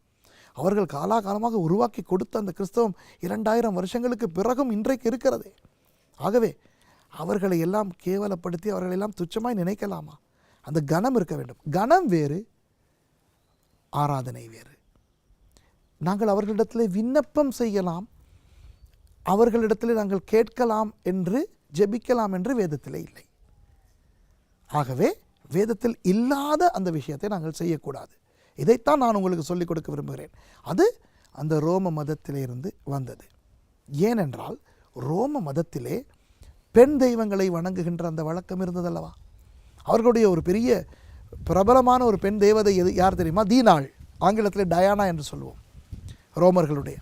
அப்போ அந்த பெண் தெய்வங்களை வணங்கினவர்கள் இப்போ கிறிஸ்தவத்துக்குள்ளே வந்த பிறகு இங்கே பல தெய்வங்களும் இல்லை, பெண் தெய்வங்களும் இல்லை. ஆகவே அவர்கள் பார்த்தார்கள், இருக்கின்ற பெண்களிலேயே, இந்த வேதத்திலே காணப்படுகின்ற பெண்களிலேயே ரொம்ப பரிசுத்தமான ரொம்ப நல்ல பெண்மணி யார்? மரியாள். ஆகவே தான் இந்த மெட்டரோ தியோட்டோகாஸ் என்கின்ற அந்த கருத்தை முன்வைத்து தேவனாகிய இயேசுவின் தாய் என்று மரியாளை வணங்க ஆரம்பித்தார்கள். இப்போ நான் என்ன ஆலோசனை சொல்லுவேன் என்னுடைய அன்பான கத்தோலிக்க அன்பர்களுக்கு? நான் உங்களுக்கு சொல்வேன், நீங்கள் மரியாளை கனம் பண்ணுவது தப்பல்ல, எல்லாரும் கனம் பண்ண வேண்டும். கிறிஸ்தவர்களுக்கும் சொல்லுவேன், மரியாளை கனம் பண்ண வேண்டும். ஆனால் மரியாளை வணங்குவது வேதத்திலே இல்லாத ஒன்று. இப்படி சொல்வார்கள், அதாவது மரியாளினுடைய குமாரன் தானே இயேசு. இப்போ இயேசுவினிடத்திலே நாங்கள் கேட்பதை விட மரியாளிடத்திலே கேட்டு ஒரு தாய் தன் மகனிடத்திலே ஒரு ரெக்கமெண்டேஷன், ஒரு பரிந்துரை செய்வாரேயானால் அந்த பரிந்துரையின்படி நமக்கு கிடைக்கும் என்று. அது ஒரு நல்ல கருத்து, உலகத்துக்கு பொருந்துகின்ற ஒரு கருத்து. ஆனால் வேதத்திலே அப்படி இல்லையே. வேதத்திலே இயேசு சொல்கிறார், என்னிடம் கேளுங்கள். யோவான் புத்தகத்தில் சொல்கிறார், என்னிடத்தில் நீங்கள் எதுவுமே கேட்கவில்லை, நேரடியாக என்னிடத்தில் கேளுங்கள். பரமண்டல ஜெபத்தில் என்ன சொல்கிறார்? பரமண்டலங்களில் இருக்கிற எங்கள் பிதாவே என்று இயேசுவின் மூலமாக ஜெபிக்கிறது நமக்கு தெரியும். இயேசுவின் நாமத்திலே பிதாவினிடத்திலே ஒருவனும் என்னாலே அல்லாமல் வரான் என்று இயேசு சொன்னார். ஆகவே இயேசு தான் வழி. அந்த வழியாகிய இயேசுவுக்கு போவதற்கு இன்னொரு வழி தேவையில்லை. இதைத்தான் நாங்கள் சொல்லுகிறோமே ஒழிய இதில் மரியாளை கனம் பண்ணாமல் இருக்க வேண்டும், அவருக்கு மதிப்பு கொடுக்கக்கூடாது என்ற ஒரு கதையே கிடையாது. மரியாள் தேவமாதா என்பது இந்த ரோமர்கள் கொண்டு வந்த ஒரு உபதேசமே ஒழிய வேதத்தின் உபதேசம் இல்லை. அவர் மனுஷனாய் வந்த இயேசுவின் தாய், அதிக கௌரவத்துக்கு பாத்திரமான ஒரு பெண்மணி. நான் நினைக்கிறேன் இந்த உலக சரித்திரத்திலேயே கனம் பண்ண வேண்டிய ஒரு பெண் இருந்தார் என்றால் அது அந்த மரியாள் தான். சரியா? சரி, இப்போது 500ஆம் ஆண்டு வந்து விட்டது, கிறிஸ்துவுக்கு பின் 500ஆம் ஆண்டு. இதுவரையில் சபைக்குள்ளே போகின்ற பொழுது இப்போது சபைகள் எல்லாம் நிரம்பி வழிகின்றன. எல்லாம் அந்த ரோம மதத்திலிருந்து வந்தவர்கள் எல்லாம் இப்போது கிறிஸ்தவர்கள் ஆகி சர்வதேச மதமான கிறிஸ்தவம் இப்பொழுது கிட்டத்தட்ட 200 வருஷங்கள் கிறிஸ்தவம் சர்வதேச மதமாகி எப்படி சபைகள் எல்லாம் நிரம்பி வழியும். பார்த்தால் யார் ஊழியக்காரன் யார் விசுவாசி என்று தெரியாது. எல்லாரும் ஒரே மாதிரி உடை அணிந்து கொண்டிருக்கிறார்கள். இந்த 500ஆம் ஆண்டிலே தான் ஒரு சட்டம் கொண்டு வரப்பட்டது. இந்த ஊழியக்காரர்கள் வித்தியாசமாக உடை அணிய வேண்டும். அப்போ பார்க்கின்ற பொழுதே இவர் ஒரு ஊழியக்காரர் என்று தெரியும். அதனால் தான் அந்த கேசாக் என்று சொல்லுகின்ற அந்த ரோப் என்று சொல்லுவோமே அந்த உடை கொடுக்கப்பட்டது. இன்றைக்கு பாருங்கள், அநேக சபைகளிலே இந்த வெள்ளை அங்கி உடுத்துவார்களே ஊழியக்காரர்கள், ஃபாதர்மார், ஊழியக்காரர்கள் எல்லாம். அந்த அங்கி கொண்டு வரப்பட்டது 500ஆம் ஆண்டிலே. அதிலே ஒரு பிரச்சனையும் கிடையாது. அங்கி போட்டால் ஓகே, போடாவிட்டால். இப்போ கிறிஸ்தவர்கள், கத்தோலிக்கர் அல்லாத கிறிஸ்தவர்கள் அவர்களும் அநேகர் அங்கிகள் உடுத்துகின்றார்கள் சில சபைகளிலே. வேறு சில சபைகளிலே இந்த காலர் ஒன்று போடுவார்கள், வெள்ளை நிற காலர் ஒன்று. அது உடை, அது அவர்களுடைய எண்ணத்தின்படி அவர்கள் செய்யலாம். சரியா? ஆனால் 590ஆம் ஆண்டிலிருந்து 604ஆம் ஆண்டு வரை ரோமாபுரியினுடைய பிஷப்பாக இருந்த கிரெகரி, முதலாவது கிரெகரி என்பவருடைய காலத்திலே அநேக மாற்றங்கள் கொண்டு வரப்பட்டன. அதில் ஒரு பெரிய மாற்றம் என்ன தெரியுமா அன்பானவர்களே? Doctrine of transubstantiation. ஒரு மூன்று முக்கியமான உபதேசங்கள். இந்த டாக்ட்ரின் ஆஃப் டிரான்ஸ்சப்ஸ்டான்சியேஷன் என்றால் இந்த இயேசு ராப்போஜனத்திலே கொடுத்தாரே அப்பமும் திராட்சரசமும், இந்த கிரெகரி, முதலாவது கிரெகரி என்பவர் என்ன செய்தார்? இந்த அப்பமும் திராட்சரசமும் உண்மையான இயேசுவின் சரீரமாகவும் இரத்தமாகவும் மாறுகிறது என்ற ஒரு உபதேசத்தை கொண்டு வந்தார். டிரான்ஸ்சப்ஸ்டான்சியேஷன். அப்போது அதனாலே இந்த அப்பத்தை வாயில் வைக்கும் பொழுது அதை கடிக்க கூட கூடாது, அப்படியே வாயில் வைத்து அப்படியே விழுங்க வேண்டும் என்ற ஒரு ஒரு ஒரு உபதேசத்தை கொண்டு வந்தார். இப்போது இயேசு அப்பத்தையும் திராட்சரசத்தையும் கொடுக்கும் பொழுது இது என்னுடைய சரீரமும் என்னுடைய இரத்தமும் என்று சொல்லும் பொழுது அவருடைய சரீரமும் இரத்தமும் இருந்தது அல்லவா? காட்டி கொடுக்கப்பட போகின்ற அந்த ராத்திரியிலே தான் அதை கொடுத்தார். ஆகவே என்னுடைய இந்த அப்பமும் இந்த ரசமும் என்னுடைய சரீரமாக இரத்தமாக மாறுகிறது என்று அவர் சொல்லவில்லை. இந்த டாக்ட்ரின் ஆஃப் டிரான்ஸ்சப்ஸ்டான்சியேஷன் என்பது பிழை. இயேசு அப்படி சொல்லவே இல்லை. என்னை நினைவு கூறும்படி, அதாவது என்னுடைய மரணத்தை என்னை நினைவு கூறும்படி, நான் வருமளவும் என் மரணத்தை தெரிவிக்க நீங்கள் இதை செய்யுங்கள் என்றார். சரியா? ஆகவே அந்த அப்பமும் அந்த ரசமும் அப்படி இயேசுவின் சரீரமாக இயேசுவின் இரத்தமாக மாறுவது கிடையாது. பரிசுத்தம்தான். 1 கொரிந்தியர் 11ஆம் அதிகாரத்திலே பவுலடியார் சொல்லுகிறார், நீங்கள் அர்த்தமில்லாமல் இதில் போஜனம் பண்ணவோ பானம் பண்ணவோ கூடாது, சில பேர் மரித்தும் போகிறார்கள் என்று. அந்த கனம் இருக்க வேண்டும் என்பது உண்மை. ஆனால் அதற்காக அது அப்படியே இயேசுவின் சரீரமாக மாறுகிறது, இயேசுவின் இரத்தமாக மாறுகிறது என்ற அந்த கிரெகரி கொண்டு வந்த அந்த உபதேசத்தை ஏற்றுக்கொள்ள முடியாது. அதே கிரெகரி இன்னும் ஒரு உபதேசத்தை கொண்டு வந்தார். என்ன தெரியுமா? த டாக்ட்ரின் ஆஃப் பர்கட்ரி. அதாவது ஒரு மனுஷன் பாவியாய் செத்த பிறகு பரலோகத்துக்கு போகாமல் இடையில் ஒரு இடத்துக்கு போவானாம், பாதாளத்துக்கு. அந்த பாதாளத்திலே போய் கொஞ்ச காலம் அவன் செய்த தப்புக்கு தண்டனை அனுபவித்து விட்டு அப்புறம் அவன் பரலோகத்துக்கு போவான் என்று. அப்படி அவன் பாதாளத்திலே போய் அவன் தண்டனைகள் அனுபவிக்கின்ற அந்த காலத்திலே அவனுக்காக இங்கே இருப்பவர்கள் கூட ஜெபிக்கலாம், அவனுக்காக சில தான தர்மங்களை செய்யலாம். இப்படிப்பட்ட அந்த வேதத்தில் இல்லாத அந்த உபதேசங்களை இந்த கிரெகரி கொண்டு வந்தார். அதோடு இன்னும் 2 விஷயங்கள் இந்த கிரெகரின் காலத்தில் நடந்தன. என்ன தெரியுமா? திடீரென இந்த ஒரு ஒரு ஒரு பெரிய ஒரு ஒரு அந்த அந்த மதிப்பு, அந்த அந்த இந்த அந்த அப்பம், திராட்சரசம் இவற்றை குறித்த ஒரு பெரிய மதிப்பு ஜனங்களுக்கு வர ஆரம்பித்தது அல்லவா? உடனே இந்த இந்த அப்பம் இருக்கிறதே, அந்த அப்பத்தையே வணங்க செய்தார் ஜனங்களுக்கு. இயேசுவின் சரீரம் அல்லவா? ஆகவே இந்த 593ஆம் ஆண்டிலிருந்து ஜனங்கள் இந்த அப்பமும் திராட்சரசமும் எடுப்பார்களே திருவிருந்திலே, அந்த அப்பத்தை தேவ ஒரு பொருளாக வணங்க வைத்து விட்டார் அவர். அடோரேஷன் ஆஃப் த வேஃபர் என்று சொல்லுவார்கள். அதையும் கொண்டு வந்து விட்டு இன்னும் ஒன்றை கொண்டு வந்தார். என்ன தெரியுமா? துறவரம். அதாவது இந்த ஊழியக்காரர்கள் எல்லாரும் இப்போ ஒரே விதமான அங்கியை அல்லவா அணுகிறார்கள் 500ஆம் ஆண்டிலிருந்து. இவர்கள் மற்ற ஜனங்களோடு கலந்து வாழக்கூடாது என்று அவர்கள் வேறாக வாழ வேண்டும், அவர்கள் தனியாக வாழ வேண்டும், மற்ற ஜனங்களோடு அவர்கள் புழக்கமாக இருக்கக்கூடாது என்ற ஒரு விஷயத்தை இந்த கிரெகரி கொண்டு வந்து விட்டார்.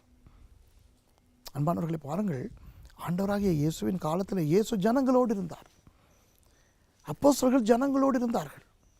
பவுல் கொரிந்துவிலே போய் என்ன செய்தார்? அக்விலா பிரிசிலா அவர்களோடு இருந்தார், கூடாரம் தொழில் செய்தார். ஒரு ஜனங்களோடு ஜனங்களாக இருந்தார்கள், வீடுகளிலே தங்கினார்கள். ஆனால் இப்போ 593ஆம் ஆண்டிலே இருந்து இந்த ஊழியக்காரர்கள் துறவிகளைப் போல தனித்து வாழ அவர்களுக்கு ஒழுங்கு செய்யப்பட்டது. அன்றிலிருந்து இன்று வரை அப்படித்தான் நடந்து வருகிறது. சரியா? இப்போ 600ஆம் ஆண்டிலே ஒரு பிரச்சனை, இப்போ ஒரு 200 கிட்டத்தட்ட 200 வருஷங்களாக ஒரு பிரச்சனை நடக்கிறது. என்னவென்றால், வேதத்தை வாசிக்கிறவர்கள் பார்க்கிறார்கள், ஐயோ வேதத்தில் இல்லாத நிறைய விஷயங்கள் இந்த சபைக்குள்ளே வந்து விட்டனவே என்று. சரியா? ஏனென்றால் கிரேக்க மொழியிலே புதிய ஏற்பாடு எழுதியிருக்கிறது அல்லவா? புதிய ஏற்பாடு, பழைய ஏற்பாட்டு விஷயங்கள், அது பழைய ஏற்பாட்டை இவர்கள் மதித்தாலும் வாசித்தாலும் புதிய ஏற்பாட்டில் இருந்து தானே இயேசுவின் சம்பவங்கள் நடைபெறுகின்றன. ஆகவே இந்த புதிய ஏற்பாட்டினுடைய அநேக கொள்கைகள் சபையிலே காணப்படுகின்ற கொள்கைகளுக்கு முரணாக காணப்படுவதை அவதானித்த அநேகர் கேள்விகள் கேட்க ஆரம்பித்தார்கள். உடனே 404ஆம் ஆண்டு ஃபாதர் ஜெரோம் என்பவர், அவர் என்ன செய்தார்? இந்த வேதத்தை லத்தீன் மொழிக்கு மொழிபெயர்த்திருந்தார். இப்போ லத்தீனிலே வேதாகமம் எழுதப்பட்டது. ஏனென்றால் லத்தீன் தான் ரோமர்களுடைய மொழி. இப்போ 600ஆம் ஆண்டில் சபை ஆராதனைகள் எந்த நாட்டிலே நடந்தாலும் எல்லாமே லத்தீன் மொழியிலே நடைபெற வேண்டும் என்ற சட்டம் போடப்பட்டது. இப்போ நான் சிறுவயது மனுஷனாக இருந்த காலத்திலே கூட கத்தோலிக்க சபைகளிலே லத்தீனிலே தான் ஆராதனை நடக்கும். இந்த நிகழ்ச்சியை பார்த்து கொண்டிருக்கின்ற அநேக சகோதர சகோதரிகளுக்கு இது தெரியும். அப்புறம் தான் கொஞ்சம் கொஞ்சமாக அது மாற்றம் அடைந்து இதர மொழிகளிலே இப்போது கடந்த ஒரு 30-40 வருஷங்களாகத்தான் லத்தீன் மொழியிலே நடக்கின்ற ஆராதனைகள் மாற்றமடைந்து மற்றவர்களுடைய மொழியிலே ஆராதனைகள் நடைபெறுகின்றன. லத்தீன் மொழி வேதாகமம் மற்ற மொழிகளுக்கு மொழிபெயர்க்கப்பட்டு ஜனங்கள் கையிலே இருக்கிறது. இப்போ ஒரு 30-40 வருஷங்களுக்கு முன்பு நீங்கள் பார்த்தால் கத்தோலிக்கர்களுடைய கையில் வேதாகமம் இருக்காது. லத்தீன் மொழியிலே மாத்திரம்தான் வேதாகமம் இருந்தது. இப்போது வேதாகமம் எல்லாருக்கும் எல்லா மொழிகளிலேயும் கொடுக்கப்படுகின்றன. அப்போ இது 600ஆவது ஆண்டு தான் நடந்தது. சரி, ஒரு பயங்கரமான விஷயத்தை நான் இப்பொழுது உங்களுக்கு சொல்ல போகிறேன். நீங்கள் குறித்து கொண்டு, நீங்கள் உங்களுக்கு விருப்பமானால் நீங்கள் குறித்து கொண்டு, நீங்கள் இந்த வாசிக சாலைகளிலே, லைப்ரரிஸிலே, நீங்கள் சரித்திர ஏடுகளிலே இவற்றை நீங்கள் பரிசோதிக்கலாம். ஒரு முக்கியமான ஒரு ஒரு ஒரு சந்திக்கு வந்திருக்கிறோம். அதாவது 606ஆம் ஆண்டு ரோமாபுரியிலே ரோமாபுரி சபைக்கு தலைவராக வந்தவருடைய பெயர் பானிஃபேஸ். அவருடைய காலத்துக்கு முன்னர் 2 பேர் அந்த பெயரில் இருந்தபடினால் இவருக்கு 3வது பானிஃபேஸ் என்று பெயர். 3வது பானிஃபேஸ். 606வது ஆண்டு இவர் ரோமாபுரி சபையின் தலைவராக தெரிவு செய்யப்பட்டார். இவர் ஒரு நல்ல மனுஷனே அல்ல. நீங்கள் சரித்திரத்தை பார்த்தால் இவர் ஒரு பயங்கரவாதி. இவரை சபையே வெறுத்தது. அநேகர் வெறுத்தார்கள். அவர் அந்த நேரத்தில் இருந்த அந்த அரசருக்கு காக்காய் பிடித்து அப்படி இப்படி என்று சில பெரிய ஆட்களை தன்னுடைய கைக்குள்ளே போட்டுக்கொண்டு இவர் ரோமாபுரி சபைக்கு தலைவராகிவிட்டார். இப்போ ரோமாபுரி தான் உலகத்தின் தலைநகரம், மறந்து போகாதீர்கள். சரியா? இப்போது உலகத்தின் சம்பவங்கள் கொஞ்சம் மாறிவிட்ட ஒரு நிலை. 500ஆம் ஆண்டுக்கு பிறகு முஹம்மதியர்கள் வந்து விட்டார்கள். அதாவது இஸ்லாம் என்ற ஒரு புதிய மதம் வந்து விட்டது. சரியா? அப்போது இஸ்லாம் வளர்ந்து வருகின்றது.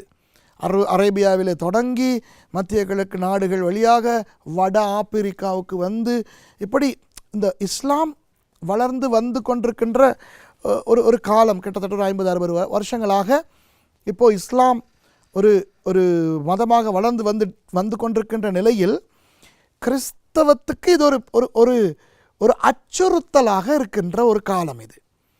அப்போ அந்த காலத்தில் இந்த 3வது பானிஃபேஸ் என்கின்ற இந்த ரோமாபுரி சபை தலைவர், இவர் ஒரு கெட்ட மனுஷர், பதவி ஆசை பிடித்தவர். இவர் என்ன சொன்னார் என்றால், உலகத்தில் இருக்கின்ற அத்தனை சபைகளுக்கும் நான் தான் தகப்பன் என்று சொன்னார். புரிகிறதா? லத்தீன் மொழியிலே பாப்பாயா, சரியா? ஆங்கிலத்திலே போப். இதுதான் தமிழிலே பாப் ஆண்டவர் என்று சொல்லப்படுகிறது. இந்த 606ஆம் ஆண்டு பானிஃபேஸ், 3வது பானிஃபேஸ் என்ற இந்த ரோம பிஷப் என்று சொல்லுவோமே, இந்த ஆயர், இவர் தான் முதல் தன்னை பாப்பாண்டவர் என்று அறிமுகப்படுத்தி கொண்டவர். சரியா? ஆனால் இவர் என்ன தெரியுமா செய்தார்? தன்னை முதல் இப்போது கிறிஸ்தவம் கிட்டத்தட்ட 600 வருஷங்களாக இருந்து கொண்டு வருகின்றது. இப்போது 600 வருஷங்களாக கிறிஸ்தவம் இருக்கிறது. ஆனால் கிறிஸ்தவத்தில் யாருமே தன்னை பாப்பாயா, தன்னை தந்தை, தகப்பன் என்றெல்லாம் சொல்லிக்கொள்ளவில்லை. இவர் தானே முதல் இதை சொல்லுகிறார். ஆகவே இப்பொழுதிலிருந்து தான் இந்த தகப்பன் பாப்பாண்டவர் விஷயம் தொடங்குகிறது என்று சொன்னால் ஜனங்கள் ஏற்றுக்கொள்ள மாட்டார்கள். ஆகவே இவர் என்ன செய்தார்? எனக்கு முன்னேயும் இந்த ரோமாபுரியின் பிஷப்மாராக இருந்தவர்கள் எல்லாருமே தகப்பன்மார் தான், ஆனால் அதை அவர்கள் அறியாமல் இருந்தார்கள் என்று சொன்னார். முதல் பாப்பாண்டவர் பேதுரு என்று சொன்னார். புரிகிறதா? இப்போ பேதுரு தன்னை பாப்பாண்டவர் என்று சொன்னாரா? இயேசு பேதுருவை பார்த்து நீ தான் பாப்பாண்டவர் என்று சொன்னாரா? இல்லவே இல்லை. உங்களுக்கு தெரியுமா, ஒரு நாள் பேதுருவை பார்த்து இயேசு இப்படி சொல்லுகிறார். இந்த பிலிப்பு செசரியா பிரதேசத்திலே இவர்கள் போய் கொண்டிருக்கும் பொழுது இயேசு கேட்கிறார் சீஷர்களை பார்த்து, இந்த என்னை பற்றி என்ன பேசி கொள்ளுகிறார்கள் என்று. அப்போது சில சீஷர்கள் சொன்னார்கள், உம்மை ஒருவன் எலியா என்கிறான், ஒருவன் உம்மை யோவான் ஸ்நானன் என்கிறான், அப்படி இப்படி என்று. சரி, நீங்கள் என்ன சொல்லுகிறீர்கள் என்று கேட்ட பொழுது பேதுரு பாய்ந்து கொண்டு சொன்னார், நீர் ஜீவனுள்ள தேவனுடைய குமாரனாகிய கிறிஸ்து என்று. உடனே இயேசு சொன்னார், இதை உனக்கு மாம்சமும் இரத்தமும் வெளிப்படுத்தவில்லை, பரலோகத்தில் இருக்கிற பிதா இதை வெளிப்படுத்தாவிட்டால் ஒருவனுக்கும் இது புரியாது என்று சொல்லிவிட்டு சொல்லுகிறார், பேதுருவே, நீ கல்லாயிருக்கிறாய், இந்த கல்லின் மேல் என் சபையை கட்டுவேன், பாதாளத்தின் வாசல் அதை மேற்கொள்வதில்லை என்று. தமிழிலே இந்த கல் என்று வருகிறது, ஆங்கிலத்திலேயும் ஸ்டோன், ராக் என்று வருகிறது என்று வைத்துக்கொள்வோமே. நமக்கு ஆங்கிலம், தமிழ் இதெல்லாம் தேவையில்லை. நமக்கு தேவை அராமிய மொழி. அராமிய மொழியிலே அல்லவா இயேசு பேசுகிறார். அத்தோடு அது எழுதப்பட்டது கிரேக்க மொழி. சரியா? இயேசு சொல்லுகிறார் பேதுருவை பார்த்து, அவருடைய பேர் சீமோன். சீமோன் அல்லவா பேர்? யோனாவின் மகனாகிய சீமோன். ஷிமோன், நீ கெஃபா வாயிருக்கிறாய். கெஃபா என்பதை கிரேக்க மொழியிலே போட்டால் பெட்ரோஸ். பெட்ரோஸ் என்றால் என்ன தெரியுமா? இந்த கூழாங்கல். உங்களுக்கு ஞாபகம் இருக்கிறதா? தாவீது கோலியாத்தை அடிப்பதற்கு 5 கற்களை பொறுக்கினார். அது பெட்ரோஸ். இந்த கூழாங்கல்லால் பெரிய சாதனைகள் படைக்கலாம் என்பது உண்மை. அதாவது தாவீதின் கையிலே அந்த கூழாங்கல் வந்த பொழுது பெரிய அரக்கனாகிய கோலியாத்தையே அது மடிய பண்ணினது.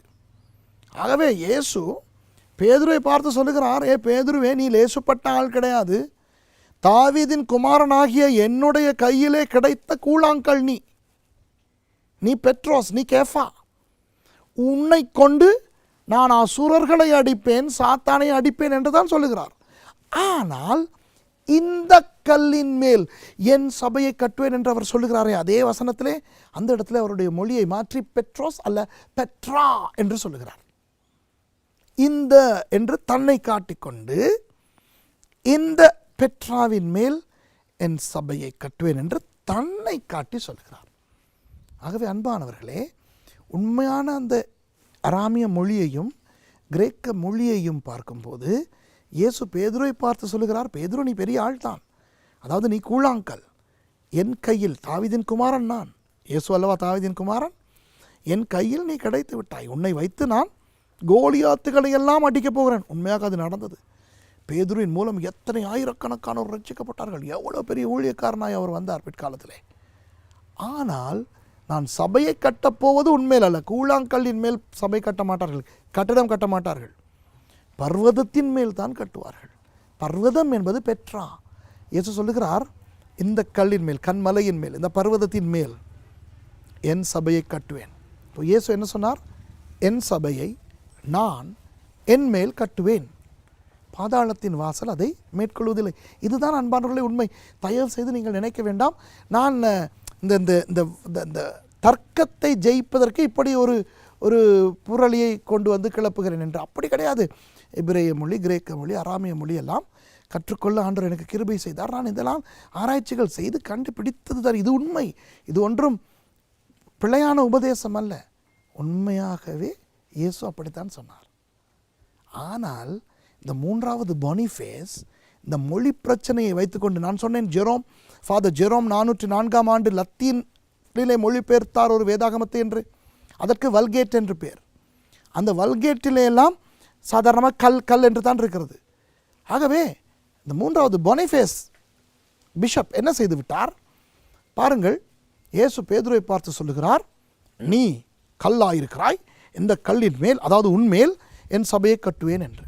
அப்படி அவர் சொன்ன பொழுது பேதுருவை அவர் தந்தையாக அபிஷேகம் பண்ணினார். அதே பேதுருவை இயேசு உயிர்த்தெழுந்த பிறகு திபேரியா கடற்கரையிலே கண்ட பொழுது, நீ என் ஆடுகளை மேய்ப்பாயாக, நீ என் ஆட்டுக்குட்டிகளை மேய்ப்பாயாக என்று இந்த சபையின் பொறுப்பையும் கொடுத்தார்.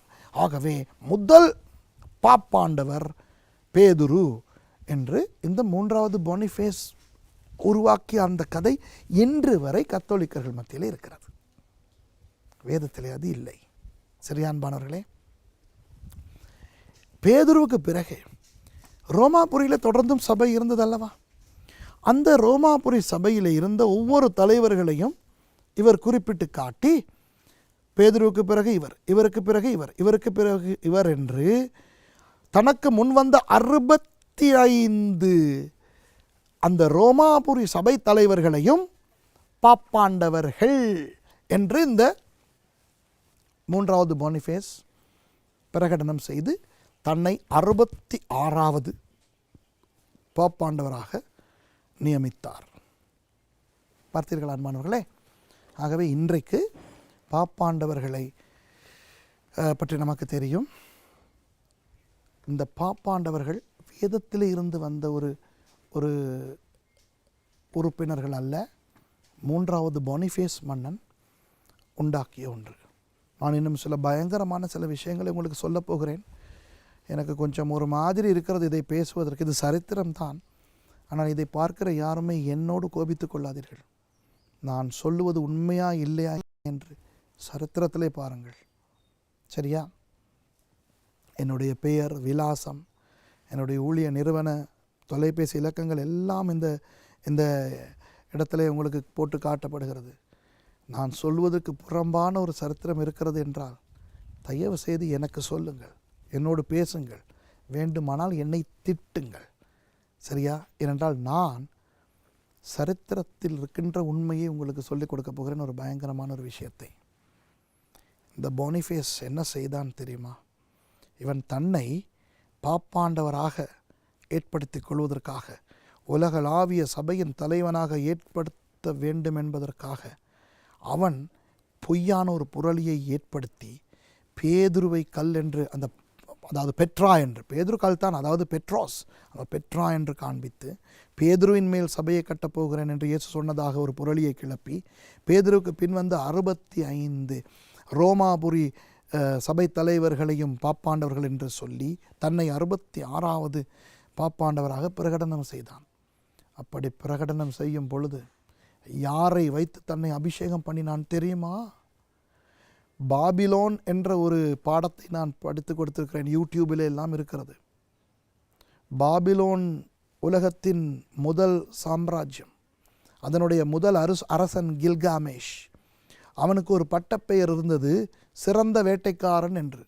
அதை அந்த அக்காடியன் மொழியிலே நிம்ரோத் என்பார்கள். வேதத்திலே அவன் நிம்ரோத் என்று அழைக்கப்படுகிறான். அவன் தன் சொந்த தாயாகிய செமரிமைஸை திருமணம் செய்தான். செமிரமிஸ் யார் தெரியுமா? குஷினுடைய மனைவி. அதாவது இந்த கில்காமேஷனுடைய அப்பா குஷ், குஷினுடைய அப்பா கானான், கானானுடைய அப்பா காம், காமினுடைய அப்பா நோவா. நோவாவால் சபிக்கப்பட்ட அந்த காமின் சந்ததியிலே வந்த இந்த கில்காமேஷ் தான் உலகத்தின் முதல் அரசன். அவன் ஒரு மதத்தை தொடங்கினான், பாபிலோனிய மதம். அந்த மதத்திலே அவன் தேவ தந்தையாகவும் தான் தன்னுடைய சொந்த அம்மாவையே திருமணம் செய்து அந்த அம்மாவாகிய செமிரமிஸை தேவ தாயாகவும், அவர்கள் இருவருக்கும் பிறந்த தம்மூஸ் என்கின்ற அந்த மகனை தேவ குமாரனாகவும் உலகத்துக்கு அறிமுகப்படுத்தி இருந்தான். இது நடந்தது ஆதியாகமம் 11ஆம் அதிகாரத்துக்கு பிறகு. அந்த பாபிலோன் மதம் பழைய ஏற்பாட்டில் தொடர்ந்து ஆங்காங்கே தலை போட்டு ஆண்டவர் அதை பயங்கரமாக தாக்கினதை பார்க்கிறோம். ஆஃப்ரோடிடேஸ் என்று தோப்பு விக்கிரகங்கள் என்று நீங்கள் தமிழ் வேதாகமங்களிலே வாசிப்பீர்கள். அதெல்லாம் அந்த பாபிலோனிய மதம் தான். தம்முஸ் என்று வாசிப்பீர்கள். இப்படி அந்த பாபிலோன் மதத்து ஆசாரியர்களை கொண்டுதான் இந்த 3வது பொனிஃபேஸ் தன்னை பாப்பாண்டவராக பிரகடனம் செய்தான். அன்பானவர்களே, பாபிலோன் மதத்து பிரதான ஆசாரியனுக்கு என்ன பெயர் தெரியுமா? பொன்டிஃபஸ், ஆங்கிலத்திலே பாண்டிஃப். ஆகவே 606ஆம் ஆண்டு இந்த பானிஃபேஸை போப்பாக அல்லது பாப்பாண்டவராக பிரகடனம் செய்ய வந்த அந்த பாபிலோனிய ஆசாரியர்கள் அவனுக்கு பாண்டிஃப் அல்லது பாண்டிஃபஸ் என்ற ஒரு பெயரை வைத்தார்கள். புரிகிறதா? பாபிலோன் மதம் கிறிஸ்தவ மதத்துக்குள்ளே வந்தது இந்த பானிஃபேஸ் என்ற அந்த நபர் மூலமாக. சபைகளுக்கெல்லாம் தன்னை தந்தையாக பாப்பாண்டவராக காண்பித்தான். அதை ஏற்றுக்கொள்ளாத கிழக்கத்தைய கிறிஸ்தவர்கள் சபையை பிரித்து கொண்டு போனார்கள். அப்படி கிழக்கு மேற்காக சபை பிரிந்தது. அதற்குத்தான் அந்த கிழக்கிலே பிரிந்த சபைகள் அந்தந்த நாடுகளிலே தனித்தனி சபைகளாக இயங்க ஆரம்பித்தன. நாங்கள் பழைமைவாதிகள் என்று தங்களை அழைத்து கொண்டார்கள். அதற்குத்தான் ஆர்த்தோடாக்ஸ் என்று பெயர். ஆகவே கிரேக்க பிரதேசங்களில் இருந்தவர்கள் கிரீக் ஆர்த்தோடாக்ஸ் சர்ச், சிரியாவில் இருந்தவர்கள் சிரியன் ஆர்த்தோடாக்ஸ் சர்ச், ரஷ்யாவில் இருந்தவர்கள் ரஷ்யன் ஆர்த்தோடாக்ஸ் சர்ச் என்று இன்று வரை ஆர்த்தோடாக்ஸ் சர்ச்சஸ் என்று சொல்லப்படுவது இந்த 3வது பானிஃபேஸை ஏற்றுக்கொள்ளாத, அதாவது பாப்பாண்டவரை ஏற்றுக்கொள்ளாமல் பிரிந்தவர்கள் தான். புரிகிறதா? ஆகவே இன்றைக்கு ரோமன் கத்தோலிக்க சபைகளுக்கும் ஆர்த்தடாக்ஸ் சபைகளுக்கும் இடையில் இருக்கின்ற வேறுபாடு என்னவென்றால், ரோமன் கத்தோலிக்க சபைகள் பாப்பாண்டவருக்கு கீழே இயங்குகின்றன. மற்ற ஆர்த்தடாக்ஸ் சபைகள் அவர்கள் தங்கள் சொந்த பேட்ரியாக்ஸ் என்று வைத்திருப்பார்கள், அவர்களுக்கு கீழே இயங்குவார்கள். இந்த 3வது பானிஃபேஸ் மன்னன் இன்னும் ஒரு பயங்கரமான வேலையை செய்தான் அன்பானவர்களே. ஏதோ இன்னும் ஒரு ஆச்சரியமான, துக்கமான, அதிர்ச்சியான, ஏற்றுக்கொள்ள கஷ்டமான ஒரு விஷயத்தை நான் சொல்லிக் கொடுக்கிறேன். இதை பேசும்பொழுது எனக்கு துக்கமாக இருக்கிறது. ஏனென்றால் அவ்வளோ ஒரு பயங்கர விஷயம் இந்த சபைக்கு நடந்தது. உங்களுக்கு தெரியுமா, அந்த ஆசாரியர்கள் வந்து யார்? அந்த பாபிலோனிய ஆசாரியர்கள். அவர்கள் வந்து இந்த 3வது பானிஃபேஸை பாப்பாண்டவராக அபிஷேகம் பண்ணி பாண்டிஃப் என்று பாபிலோனிய மத ஆசாரியனுக்குரிய அந்த தலைப்பை கொடுத்துவிட்டு ஒரு படத்தை பரிசளித்தார்கள். அந்த படத்திலே காணப்படுவது யார் தெரியுமா? செமிரமிஸ் என்கின்ற அந்த தெய்வம், அதாவது கில்காமேஷனுடைய மனைவி. தன் கையிலே குழந்தையாகிய தம்முசை வைத்திருக்கின்ற அந்த படம். செமிரமிஸ் என்கின்ற அந்த பாபிலோனிய தேவதை அஃப்ரோடிடேஸ் என்று பாபிலோனில் சொல்லப்படுகின்ற அந்த அந்த செமிரமிஸினுடைய படமும் கையிலே தம்முஸ் என்கின்ற அந்த அந்த பிள்ளையினுடைய படமும் சேர்ந்து கொடுக்கப்பட்டது. அந்த 2 பேருடைய தலைக்கு பின்னாலேயும் ஹேலோ வரையப்பட்டிருந்தது, அதாவது வெளிச்சம், ஒளிவட்டம். அதை பானிஃபேஸ் எப்படி அறிமுகப்படுத்தினார் தெரியுமா? இதுதான் மரியாள், இதுதான் இயேசு என்று. அன்பான கத்தோலிக்க சகோதர சகோதரிகளே, இன்றைக்கு எத்தனையோ வீடுகளிலே, அநேகமாக உங்கள் அனைவருடைய வீடுகளிலேயும் இந்த படம் இருக்கிறது. அதாவது உங்களை பொறுத்தவரை மரியாள் இயேசு பாலகனை சுமந்து கொண்டிருக்கிறார். சிலுவை அடையாளங்கள் இருக்கலாம், தேவ தூதர்கள் கொஞ்சம் மேலே இருந்து அப்படி ஒவ்வொரு விதவிதமாக இருக்கிறது. ஆனால் உண்மை என்ன தெரியுமா?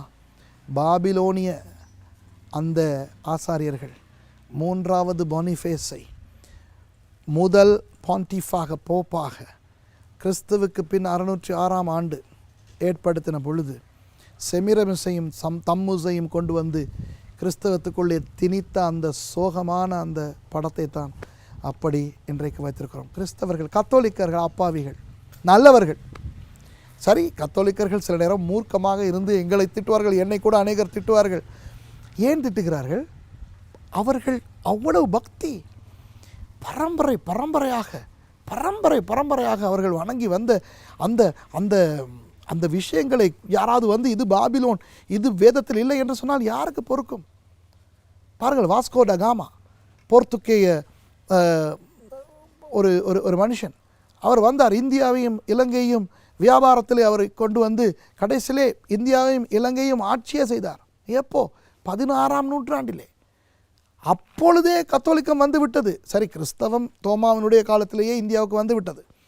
ஆனால் அது பெரிதாக வளரவில்லையே. இன்றைக்கும் கேரளாவிலே தோமியர்கள் என்று சொல்லப்படுகின்ற மார்த்தோமா என்ற ஒரு கூட்டம் இருக்கிறார்கள். அந்த மார்த்தோமா, யாக்கோபைட்ஸ், மார்த்தோமா என்று கேரளாவில் இருக்கிறார்கள். அதில் இந்த மார்த்தோமா என்பவர்கள் வந்து இந்த தோமாவின் வம்சத்திலே, தோமாவின் காலத்திலிருந்து கிறிஸ்தவர்களாய் வந்தவர்கள் என்று தங்களை சொல்லிக் கொள்கிறவர்கள். ஆனால் உண்மையாக இந்தியாவுக்குள்ளேயும் இலங்கைக்குள்ளேயும் கிறிஸ்தவம் அதிகமான ஒரு வல்லமையாக வந்தது இந்த வாஸ்கோ ட காமாவுக்கு பிறகு. இலங்கைக்கு 1505ஆம் ஆண்டு போர்த்துகேயர்கள் வந்தார்கள். இந்த கரையோர பகுதிகளெல்லாம் பிடித்து கொண்டு எல்லாரையும் கத்தோலிக்கர்களாக மாற்றினார்கள். அப்போ 16ஆம் நூற்றாண்டில் இருந்து இந்த 21ஆம் நூற்றாண்டு வரை இந்த வாழ்ந்து வந்து கொண்டிருக்கின்ற இந்த கத்தோலிக்கர்கள் திடீரென எங்களை போல யாராவது வந்து, நான் யார்? சுரேஷ் செல்வக்குமரன் ராமச்சந்திரன், என் பெயரிலேயே தெரிகிறது நான் எங்கே இருந்து வந்தேன் என்று. எத்தனை கத்தோலிக்கர்கள் சொல்வார்கள் தெரியுமா? நாங்கள் ஜோசப், நாங்கள் அந்தனி, நாங்கள் கத்தோலிக்கர்கள், ஈவன் வேறு மதத்திலிருந்து நேற்று கிறிஸ்தவனாகிவிட்டு எங்களுக்கு சொல்லிக் கொடுக்க வருகிறான் என்று. உண்மைதானே அன்பானவர்களே? முறையின்படி என்னை போன்றோருக்கு கத்தோலிக்கர்கள் வந்து தங்களுடைய நம்பிக்கையை சொல்லிக் கொடுக்க வேண்டும். ஆனால் அவர்களுக்கு என்ன நடந்தது? அவர்களுடைய அந்த பக்தியையும் அந்த அப்பாவித்தனத்தையும் சரித்திரத்திலே சில கயவர்கள் பயன்படுத்தி கொண்டு வேறு மத கொள்கைகளை கொண்டு வந்து உள்ளே திணித்து இதுதான் கத்தோலிக்கம் என்று காண்பித்து விட்டார்கள். இன்றைக்கு எத்தனை பேருக்கு தெரியும் இந்த செமிரமிஸும் தம்முசும் தான் அது என்று? மரியாளும் இயேசும் என்றல்லவா அதை வைத்து கொண்டிருக்கிறார்கள். அப்போ இப்போ என்னை போன்ற ஒரு செல்வக்குமரன் ராமச்சந்திரன் வந்து, நீங்கள் வைத்திருப்பது மரியாளின் படம் அல்ல, அது இயேசு அல்ல, இது செமிரமிஸ், இது பாபிலோனிய தேவதை, இது தம்முஸ் என்று சொன்னால் அவர்கள் என்னை அடிக்காமல் கொஞ்சுவார்களா? ஆகவே நாங்கள் உண்மையை புரிந்து கொள்ள வேண்டும். சரி, இதை இப்படி நாங்கள் அவர்களுக்கு புரியப்படுத்த வேண்டும். சில கிறிஸ்தவர்கள் உடனே போய், ஓ இது நீ பிசாசு, நீங்கள் பிசாசு என்று கிறிஸ்தவர்கள் போய் இந்த சில விஷயங்களை சொல்லும் பொழுது கத்தோலிக்கர்களுக்கு எப்படி இருக்கும்? கிறிஸ்தவர்களே, நீங்கள் உங்களுடைய அம்மா அப்பா சரி இறந்து போயிருக்கிறார்கள் என்று வைத்துக்கொள்வோம், அவர்களுடைய படங்களை வைத்திருக்கிறீர்கள். யாராவது வந்து ஓ இதெல்லாம் பிசாசு என்று சொன்னால் உங்களுக்கு எப்படி இருக்கும்? யோசிக்க வேண்டும். ஆனால் உண்மையாக நான் சொல்லுகிறேன், இந்த 3வது பானிஃபேஸ் இந்த பாபிலோனிய அந்த கயவர்களினுடைய அந்த ஊடுருவலுக்கு இடம் கொடுத்தபடினால் கிறிஸ்தவத்துக்குள்ளே பாபிலோனிய மதம் வந்தது. இந்த 3வது பானிஃபேஸோடு கிறிஸ்துவுக்கு பின் 606ஆம் ஆண்டோடு கத்தோலிக்கத்துக்குள்ளே கத்தோலிக்கம் அல்லது கிறிஸ்தவம் கொஞ்சம் கொஞ்சமாக அழிக்கப்பட்டு பாபிலோனிய மதம் உள்ளே புக ஆரம்பித்தது. இவ்வளவு காலம் எந்த மதம் வந்ததாம்? 313 எந்த மதம் இந்த கிறிஸ்தவத்துக்குள்ளே வந்தது? ரோம மதம். புரிகிறதா நான் சொல்லுவது? கான்ஸ்டன்டின் காலத்தில் இருந்து பொனிஃபேஸ் காலம் வரை ரோம மதத்தின் அம்சங்கள். அதிலே தான் அந்த படங்கள் வைப்பது, மெழுகுத்திரி, அப்புறம் அந்த இறந்தவர்களை கும்பிடுவது, இப்படியெல்லாம் வந்தது. 606ஆவது ஆண்டோடு இனி ரோம மதம் இல்லை, பாபிலோன் மதமே வந்துவிட்டது. பாபிலோன் மதம் என்பது பயங்கரமானது. அது உலகத்தின் விக்கிரக ஆராதனை. பாபேல் கோபுரம் கட்டிய ஒரு இடம். தேவனுக்கு கீழ்ப்படிய விரும்பாத ஒன்று. வெளிப்படுத்தல் 17, 18 அதிகாரங்களிலே நிர்மூலமாக்கப்பட போகின்ற அந்த மதம். அதை கொண்டு வந்து சபைக்குள்ளே பூத்து விட்டார்கள். இனி அதற்கு பிறகு நடந்த சில விஷயங்களை நீங்கள் பார்த்தால் பயங்கரமாக இருக்கும். 700ஆம் ஆண்டு, அதற்கு பிறகு பானிஃபேஸ் காலமெல்லாம் முடிந்து விட்டது. இப்போ வேறு பாப்பாண்டவர்கள், அவர்களுடைய பதவிகள் கூடுகின்றன. பாப்பாண்டவர்கள் எல்லாம் தங்களை பயங்கரமாக நினைக்க ஆரம்பித்து விட்டார்கள். 700ஆம் ஆண்டிலிருந்து பாப்பாண்டவனுடைய பாதத்தை முத்தம் கொடுக்கிற அந்த பழக்கம் வந்து விட்டது. சரியா? அதாவது ஊழியக்காரர்கள் இயேசு சீஷர்களுடைய காலை கழுவினார். சரியா? ஊழியக்காரர்கள் மற்றவர்களுடைய கால்களை கழுவுவது போய் இப்போ ஜனங்கள் வந்து ஊழியக்காரர், அதாவது பாப்பாண்டருடைய காலை முத்தம் செய்கின்ற பழக்கம் வந்து விட்டது. சரியா? 786 இது ஒரு சரித்திர ரீதியான தகவல் அன்பானவர்களே. இன்றைக்கு கத்தோலிக்கர்களை கேட்டால், கத்தோலிக்க அன்பர்களே, உங்களிடத்தில் நாங்கள் கேட்டால், யாராவது கேட்டால், ஏன் நீங்கள் விக்கிரகங்களை வணங்குகிறீர்கள் என்று நீங்கள் என்ன சொல்லுவீர்கள்? நாங்கள் வணங்கவில்லை, நாங்கள் ஆண்டவரைத்தான் வணங்குகிறோம், இவற்றை சும்மா வைத்திருக்கிறோம், சில விஷயங்களை ஞாபகப்படுத்த, மனதை ஒருநிலைப்படுத்த. அப்படித்தானே? நல்லது, அப்படித்தான் நீங்கள் சொல்லுகிறீர்கள். ஆனால் கத்தோலிக்க சபை கிறிஸ்துவுக்கு பின் 786ஆம் ஆண்டு விக்கிரகங்களை வணங்குகின்ற சட்டத்தை சட்ட ரீதியாக்கியது, அமுல்படுத்தியது.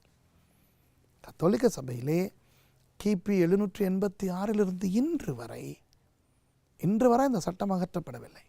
விக்கிரகங்களை சட்ட ரீதியாக வணங்கக்கூடிய அந்த சட்டம் இருக்கிறது. நீங்கள் சரித்திர ரீதியாக நீங்கள் இதை ஆராய்ந்து பார்க்கலாம்.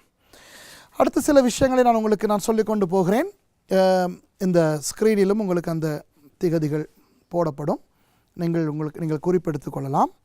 850ஆம் ஆண்டு 850 ஹோலி வாட்டர், இந்த பரிசுத்த தண்ணீர் பயன்படுத்த தொடங்கினார்கள். இன்றும் கூட ஹோலி வாட்டர் பயன்படுத்துகிறார்கள்.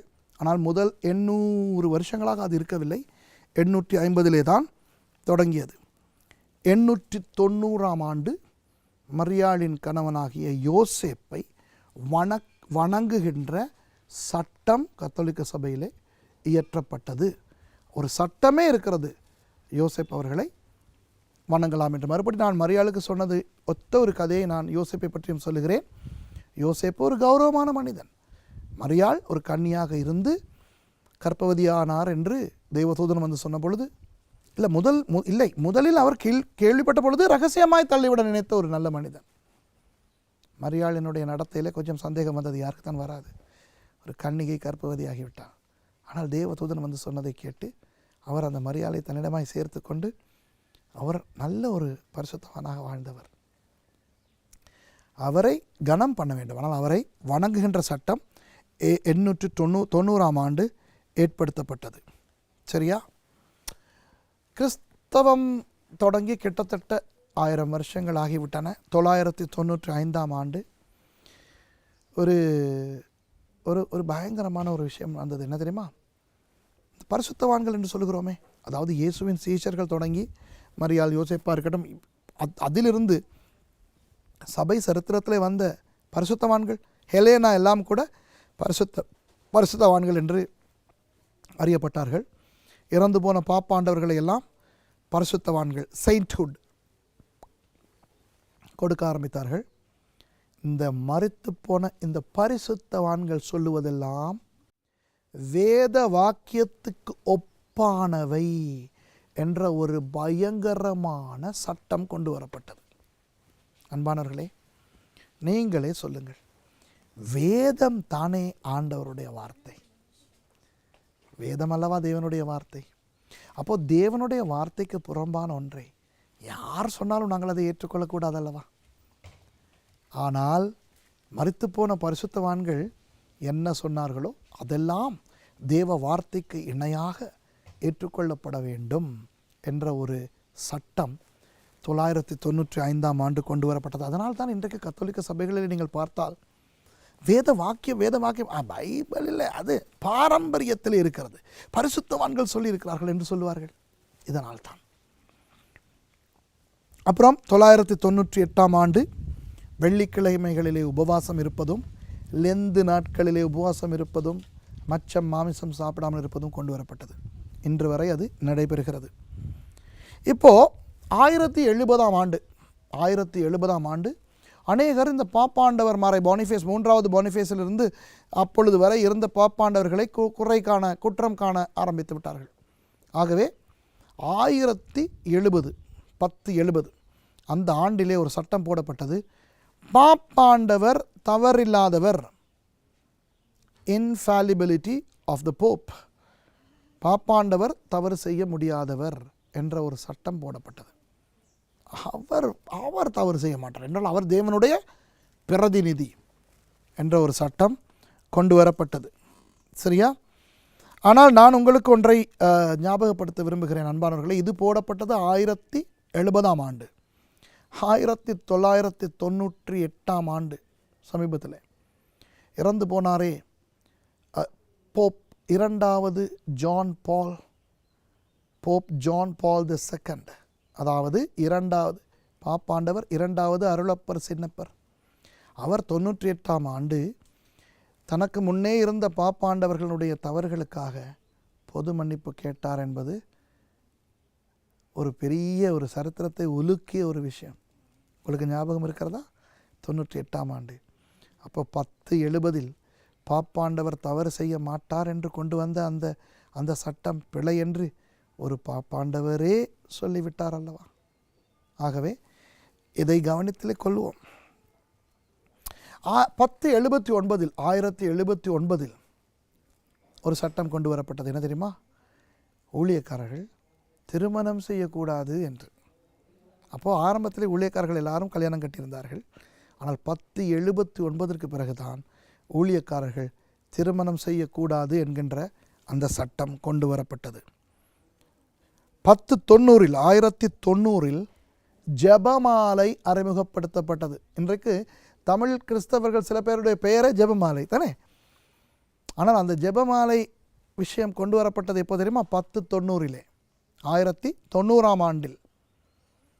அப்போ முதல் 1070 வருஷங்களாக 1060 வருஷங்களாக ஜெபமாலை இருக்கவில்லை. சரியா? ஆகவே ஜெபமாலை 1090 கொண்டு வரப்பட்டது. 1184 கத்தோலிக்கத்துக்கு விரோதமாய் பேசுகின்றவர்களை பிடித்து விசாரித்து கொலை செய்கின்ற இன்குவிசிஷன் தொடங்கியது. கத்தோலிக்க சபை 1184 அந்த காலத்திலே ஒரு கொடூரமான சபையாய் மாறிவிட்டிருந்தது. அன்பானவர்களே, கத்தோலிக்கத்துக்கு எதிராக, பாப்பாண்டவருக்கு எதிராக எவனாவது ஏதாவது பேசினால் அவன் பச்சையாக கொலை செய்யப்பட்டான்.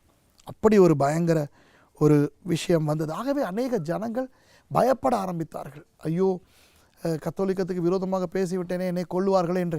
நான் ஒரு ஒரு ஒரு சிலை, இந்த இன்குவிசிஷன், அந்த கத்தோலிக்கத்துக்கு விரோதமாய் வேலை செய்கிறவர்களை மரண தண்டனை கொடுத்த சில கருவிகளை நான் போய் பார்த்துருக்கிறேன். அதில் ஒரு கருவியிலே ஒரு பெரிய ஒரு ஆள் உயர மரியாள் சிலை ஒன்று இருக்கும். அதை இப்படி திறக்கலாம். திறந்தால் இந்த திறக்கின்ற அந்த மூடியிலே முள்ளாக ஆணிகள் வைத்திருப்பார்கள். அப்போது மரியாளுக்கு விரோதமாக யாராவது பேசிவிட்டால் மரியாளே அவனை தண்டிக்கிறாள் என்ற அந்த ஒரு உணர்வை கொண்டு வருவதற்காக உயிரோடு இந்த மனுஷனை அப்படியே அதுக்குள்ளே வைத்துவிட்டு இந்த மூடியை மூடினால் அந்த அவ்வளவு ஆணிகளும் குத்தி அவன் அப்படியே அந்த இரத்தம் எல்லாம் வழிந்து கீழே ஓட காணலாம் வைத்திருந்தார்கள். அப்படியெல்லாம் கொடூரமாக கொலை செய்யப்பட்டார்கள். 2 கால்களிலும் கட்டி அப்படியே அந்த மனுஷனை கிழித்து கொலை செய்தார்கள். ஐயோ, சில கருவிகளை பார்த்தால் நமக்கு பயங்கரமாக இருக்கும். ஒரு சபை ஒரு இப்படி செய்ததா என்று. இன்குவிசிஷன் உங்களுக்கு இதை குறித்து கூடுதலான தகவல் வேண்டும் என்றால் நீங்கள் கணனியிலே இணையத்திலே போய் இன்குவிசிஷன் INQUISITION அடித்து பாருங்கள். பயங்கரமாக அதில் விஷயங்கள் சொல்லப்படும், இப்படியெல்லாம் ஒரு சபை செய்ததா என்று. அதற்கு பயந்து அநேகர் மனம் திரும்பி வரும் பொழுது 1190ஆம் ஆண்டிலிருந்து சேல்ஸ் ஆஃப் இன்டால்ஜன்ஸ் என்ற ஒரு வியாபாரத்தை நடத்த ஆரம்பித்தார்கள். அதாவது பாவ மன்னிப்பு சீட்டு, பணத்துக்கு பாவ மன்னிப்பு சீட்டை பெற்றுக்கொண்டு பாவ மன்னிப்பை பெற்றுக்கொள்வது. இதன் மூலம் ரோமாபுரியில் இருந்த அந்த பாப்பாண்டருடைய அரண்மனையாக இருக்கட்டும், அந்த சபையாக இருக்கட்டும், இதெல்லாம் பயங்கரமாக வளர ஆரம்பித்தன. இப்போது உலகத்திலே வாழ்ந்த எல்லாருக்குமே சபையை குறித்த ஒரு பயங்கரமான பயம் வந்துவிட்டது.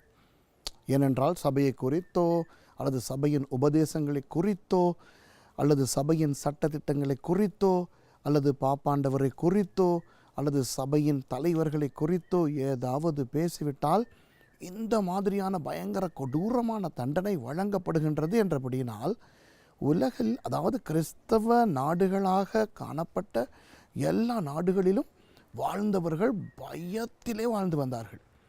இப்போ அந்த பயத்தின் நிமித்தம் அவர்களுக்கு என்ன செய்வதென்று தெரியவில்லை. இப்போது ஒரு தவறை செய்துவிட்டால் அந்த தவறை செய்தபடியினால் அவர்கள் அகப்பட்டு கைது செய்யப்பட்டு போலீஸிடம் கொண்டு போய் சேர்ப்பது போல சபையிடம் அல்லவா கொண்டு போகப்படுகிறார்கள். அதுதான் பயங்கரம். இப்போ பாருங்கள், உதாரணமாக யாராவது சபையை குறித்து ஏதாவது ஒரு கேள்வி கேட்டுவிட்டார், ஒரு உபதேசத்தை குறித்து கேள்வி கேட்டுவிட்டார் என்று வைத்துக்கொள்வோமே, அவரை கைது செய்து கொலை செய்தவரை போல குற்றவாளியாய் அவரை கொண்டு போய் இந்த ஊழியக்காரர்கள் முன்பதாக நிறுத்துவார்கள், துறவிகள் முன்பாக நிறுத்துவார்கள். அப்போ அந்த சபை தலைவர்கள் என்ன செய்வார்கள், இவர்களை விசாரித்து, இப்படி செய்தாய் அல்லவா, ஆகவே இதோ உனக்கு தண்டனை என்று சொல்லி அந்த கொடூரமான தண்டனைகள் கொடுக்கப்பட்டன. அப்போ அந்த ஜனங்கள் எல்லாரும் ஒரு பயங்கரமான பயத்தில் இருந்தபடியினால் சபை இன்னும் ஒரு குழப்பமான ஒரு விஷயத்தை அறிமுகம் செய்தது. எந்த ஆண்டில் என்றால் 1190ஆம் ஆண்டில் 1190ஆம் ஆண்டில் பாவ மன்னிப்பு சீட்டு என்ற ஒன்றை அறிமுகப்படுத்தியது. அதாவது ஒவ்வொரு பாவங்களுக்கு ஒவ்வொரு விதமான கட்டணங்களை தண்டனையாக செலுத்துதல். இப்போ நாங்கள் வேகமாக வாகனத்தை செலுத்தி போலீஸாரிடம் சிக்கிக்கொண்டால் இவ்வளவு வேகமாக நீங்கள் வந்ததற்காக இவ்வளவு பணம் நீங்கள் செலுத்த வேண்டும் என்று அவர்கள் சொல்வார்கள் அல்லவா, தண்டனை பணம். அதுபோல ஒவ்வொரு பாவங்களுக்கு, கொலை செய்தால் இவ்வளவு, விபச்சாரம் செய்தாகப்பட்டால் இவ்வளவு, சபைக்கு விரோதமாக பேசும் அந்த குற்றங்களிலும் மரியாளுக்கு விரோதமாக பேசினால் இவ்வளவு, யோசேப்புக்கு விரோதமாக பேசினால் இவ்வளவு, இயேசுவானவருக்கு விரோதமாக பேசினால், பரிசுத்த ஆவியானவருக்கு விரோதமாக பேசினால், பாப்பாண்டவருக்கு விரோதமாக பேசினால், சபை ஊழியர்களுக்கு விரோதமாய் பேசினால் என்று ஒவ்வொரு தவறுக்கும் ஒவ்வொரு வித்தியாசமான கணக்கில் அவர்கள் பாவ மன்னிப்பு சீட்டு கொடுக்கப்பட்டார்கள். இப்போ இந்த பாவ மன்னிப்பு சீட்டின் விசேஷத்துவம் என்னவென்றால் ஆங்கிலத்திலே சேல்ஸ் ஆஃப் இன்டால்ஜன்ஸ் என்று சொல்வார்கள். இந்த பாவ மன்னிப்பு சீட்டை தவறு செய்த பிறகு வாங்கலாம். ஆனால் தவறு செய்து அந்த பாவ மன்னிப்பு சீட்டை வாங்குவதற்கு முன்பதாக மாட்டிக்கொண்டு விட்டால் என்ன செய்வது? அவர்கள் கைது செய்யப்பட்டு அவர்கள் சார்பாக வேறு யாராவது அல்லவா போய் அந்த பாவ மன்னிப்பு சீட்டை வாங்க வேண்டும். சரி, அப்படி யாரும் இல்லாமல் போய்விட்டால், எனவே முன்னதாகவே பாவ மன்னிப்பு சீட்டை வாங்கி கொள்ளுகின்ற ஒரு வழக்கம், ஒரு அனுமதி சபையால் கொடுக்கப்பட்டது. அப்போது கிறிஸ்தவர்கள் என்ன செய்யலாம், குறிப்பிட்ட தொகைகளுக்கு அவர்களுடைய வருமானத்துக்கு ஏற்ற விதத்திலே அவர்கள் பாவ மன்னிப்பு சீட்டுகளை முன்பதாகவே வாங்கி வைத்துக்கொள்வார்கள். வாங்கி வைத்துக்கொண்டு அப்போ ஏதாவது தவறு செய்து அவர்கள் மாட்டிக்கொண்டு விட்டால், அப்போது சபை சொன்னால் இவ்வளவு நீங்கள் கட்டணம் செலுத்த வேண்டும் ரோமாபுரிக்கு என்று சொல்லும்போது அவர்கள் அந்த பாவ மன்னிப்பு சீட்டை கட்டி தங்களுடைய தண்டனைக்கு தப்பிக்கொள்ளலாம். சரியா? இப்போ இது கொஞ்சம் கொஞ்சமாக ஆங்கிலத்தில் சொல்லுவோம் கெய்னிங் மொமெண்டம், அதாவது கொஞ்சம் ஜனங்கள் மத்தியிலே, கிறிஸ்தவர்கள் மத்தியிலே பயத்தை குறைத்தது. அவர்களுக்கு இது கொஞ்சம் லகுவாக இருந்தது. ஆகவே சபை ஊழியர்கள் சிலர் என்ன செய்தார்கள், இவர்கள் நிறைய பாவ மன்னிப்பு சீட்டுகளை முன்பதாகவே விற்பனை செய்ய ஆரம்பித்து விட்டார்கள். இந்த காலத்தில் இருக்கிறது 2 வாங்கினால் 1 இலவசம், அந்த மாதிரி நீங்கள் இவ்வளவு முன்பணம் செலுத்தி வாங்கி கொண்டு இத்தனை வாரங்களுக்குள் மிகுதி பணத்தை செலுத்தலாம். இப்படி இந்த பாவ மன்னிப்பு சீட்டு ஒரு வியாபாரமாகி போய்விட்டது.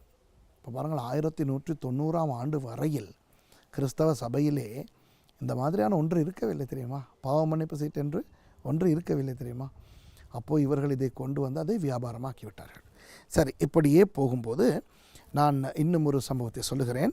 1215ஆம் ஆண்டு தான் திருவிருந்தின் போது அந்த அப்பமும் திராட்சை ரசமும் உண்மையாகவே இயேசுவின் சரீரமாகவும் இயேசுவின் இரத்தமாகவும் மாறுகின்றது என்ற ஒரு உபதேசம் சபைக்குள்ளே கொண்டு வரப்பட்டது.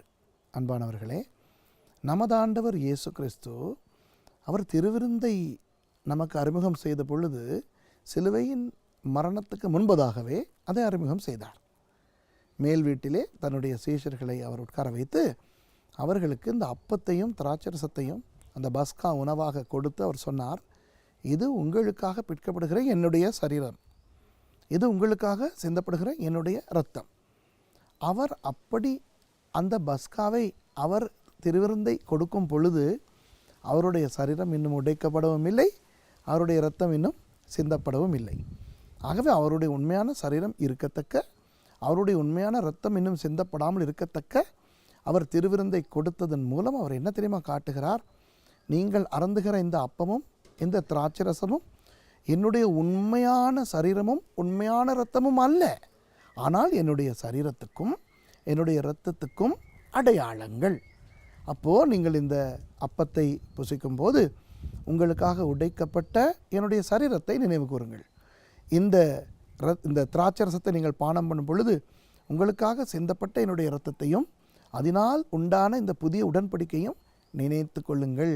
நான் வருமளவும் என்னுடைய மரணத்தை இதன் மூலம் தெரிவிக்கிறீர்கள் என்று தான் இயேசு சொல்லிக் கொடுத்தார். அப்போ இன்றைக்கு திருவிருந்து ஆராதனையிலே மிகவும் பயபக்தியோடு கலந்து கொள்ள வேண்டும்.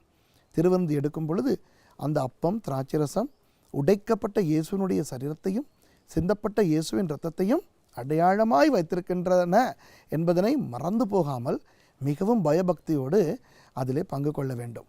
1 கொரிந்தியர் 11ஆம் அதிகாரத்திலே 23ஆம் வசனத்தில் இருந்து பவுலடியார் என்ன சொல்கிறார்? அர்த்தமில்லாமல் இந்த திருவிருந்திலே கலந்து கொள்ளக்கூடாது. ஒருவன் அபாத்திரமாய் அதிலே புசித்து குடித்தால் அவன் சில நேரம் அவன் வியாதிக்குள்ளாவான், சில நேரம் நித்திரையும் அடைவான், அதாவது மறித்தும் போவார்கள் என்று அந்த அளவு ஒரு மிகுந்த பய பக்தியோடு செய்யப்பட வேண்டிய ஒரு விஷயம் என்று பவுலடியார் கூட சொல்லுகிறார்.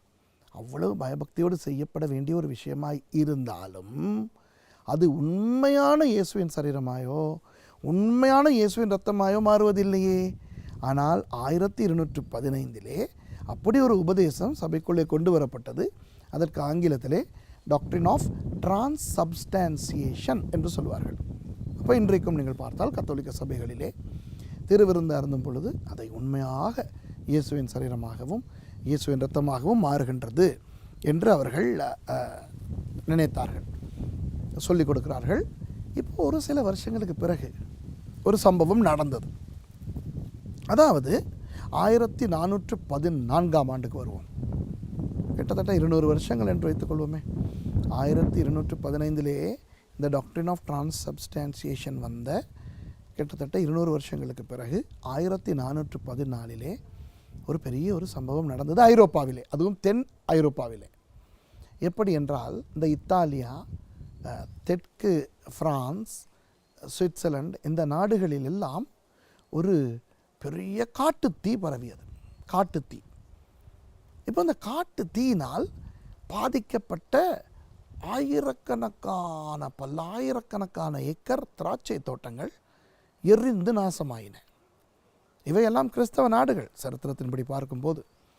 அப்போது இவ்வளவு பெரிய திராட்சை தோட்டங்கள் நாசமாகும் பொழுது ஸ்பெயினை சொல்ல மறந்து விட்டேன். ஸ்பெயின், போர்ச்சுகல், இத்தாலி, சுவிட்சர்லாந்து, தெற்கு பிரான்ஸ், தெற்கு ஜெர்மனி என்று அநேக நாடுகளில் இந்த காட்டுத்தீ பரவியது. இன்று கூட ஆஸ்திரேலியாவிலே பார்த்தால் அல்லது அமெரிக்காவின் கலிஃபோர்னியாவிலே பார்த்தால் உலகின் சில நாடுகளிலே காட்டுத்தீ வரும் பொழுது இத்தனை நவீனமான உலகத்தில் கூட அந்த காட்டுத்தீயை அடக்குவது எவ்வளவு கஷ்டமான ஒரு காரியம் தெரியுமா? இப்போது இந்த 1414ஆம் ஆண்டு எவ்வளோ பெரிய ஒரு காட்டுத்தீ திராட்சை தோட்டங்களை எல்லாம் அழித்து கொண்டு வரும் பொழுது பாவம் அந்த காலத்தில் வாழ்ந்தவர்களுக்கு அந்த தீயை கட்டுப்படுத்த முடியாமல் போய்விட்டது. அதனால் திராட்சை தோட்டங்கள் ஆயிரக்கணக்கில் அழிந்து போயின. இப்போ திராட்சை தோட்டங்களை வைத்து வியாபாரம் செய்கின்ற வியாபாரிகளுக்கு இதனால் பாதிப்பு வருகிறதோ இல்லை, நிச்சயமாக வந்தது. அதை விட சபைகளிலே ஒரு பாதிப்பு வந்தது. என்ன? அவர்கள் ஒவ்வொரு ஞாயிற்றுக்கிழமையும் திருவிருந்து கொடுத்தார்கள் கத்தோலிக்க சபையிலே. அதாவது அந்த நேரத்தில் உலகத்தில் இருந்த சபையே கத்தோலிக்க சபை தானே. அவர்கள் அப்பத்தையும் திராட்சரசத்தையும் அல்லவா எல்லாருக்கும் கொடுப்பார்கள். இப்போ சபைகள் நிரம்பி வழிந்து கொண்டிருந்த காலம் அல்லவா. தேசங்களை எடுத்தால் அந்த தேசங்கள் முழுக்க முழுக்க கிறிஸ்தவர்கள் கொண்ட தேசங்கள் அல்லவா, விசேஷமாக ஐரோப்பா. அப்போது அவர்களுக்கு இந்த திராட்சை தோட்டங்கள் அழிந்து போனபடினால் எல்லா ஜனங்களுக்கும் திராட்சை ரசம் கொடுக்க முடியாதபடி திராட்சை ரச பற்றாக்குறை தோன்றியது, நிலவியது. இப்போ என்ன செய்வது? எப்படி இவர்கள் ஜனங்களுக்கு திராட்சை ரசம் கொடுப்பார்கள்? அதற்காக தண்ணீரை கொடுக்க முடியாதே. உடனே ஒரு மூல உபதேசம் கொண்டு வரப்பட்டது. என்ன தெரியுமா? திராட்சை ரசம் ஜனங்களுக்கு கொடுக்கப்பட மாட்டாது. அந்த ஆராதனையை நடத்துகின்ற அந்த ஐயர் மாத்திரம் அவர் அப்பத்தை மாத்திரம் எல்லாருக்கும் கொடுப்பார். ஆனால் திராட்சை ரசத்தை தான் மாத்திரம் அருந்துவார் மக்கள் சார்பாக. மற்றபடி மக்கள் யாரும் திராட்சை ரசம் அருந்த மாட்டார்கள். இன்று வரை கத்தோலிக்க சபைகளிலே நீங்கள் பார்த்தால் திருவிருந்து ஆராதனையின் போது அப்பம் மாத்திரம்தான் கொடுக்கப்படுமே ஒழிய திராட்சை ரசம் கொடுக்கப்படாது. அப்போ பாருங்கள், இந்த உபதேசம் ஏன் வந்தது? ஒரு இயற்கை அழிவு நிமித்தம் அவர்களுக்கு அதை ஒன்றும் செய்து கொள்ள முடியாமல் அவர்கள் அந்த ஒரு சட்டத்தை போட்டார்கள். போட்ட சட்டத்தை கடைசி வரை அவர்கள் மாற்றவும் இல்லை. சரி, இப்போ நான் 1414 பற்றி அல்லவா பேசுகிறேன். இதற்கு கொஞ்சம் முன்னே போகும், கொஞ்சம் அதற்கு அதாவது பின்னே சரித்திரத்தில் கொஞ்சம் பின்னே போனால் 1229ஆம் ஆண்டிலே நான் உங்களுக்கு சொன்னேன், 1215 இந்த டாக்ட்ரின் ஆஃப் டிரான்ஸ்சப்ஸ்டான்ஷியேஷன் வந்தது என்று. அதாவது திருவிருந்தின் போது இயேசுவின் சரீரமும் இயேசுவின் இரத்தமும் உண்மையாகவே அந்த அப்பத்திலும் திராட்சரசத்திலும் இருக்கின்றன, அல்லது அந்த அப்பமும் திராட்சரசமும் இயேசுவின் சரீரமாக இரத்தமாக மாறுகின்றன என்று. அதிலிருந்து சில பேர், அதிலிருந்தென்றும் சொல்ல முடியாத அந்த இன்குவிசிஷன் என்று சொன்னேனே, அந்த தண்டனை கொடுப்பது, பாவ மன்னிப்பு சீட்டு, இந்த காரியங்கள் நிமித்தம் ஜனங்கள் கொஞ்சம் கேள்விகள் கேட்க ஆரம்பித்தார்கள். இதெல்லாம் பைபிளில் இருக்கா?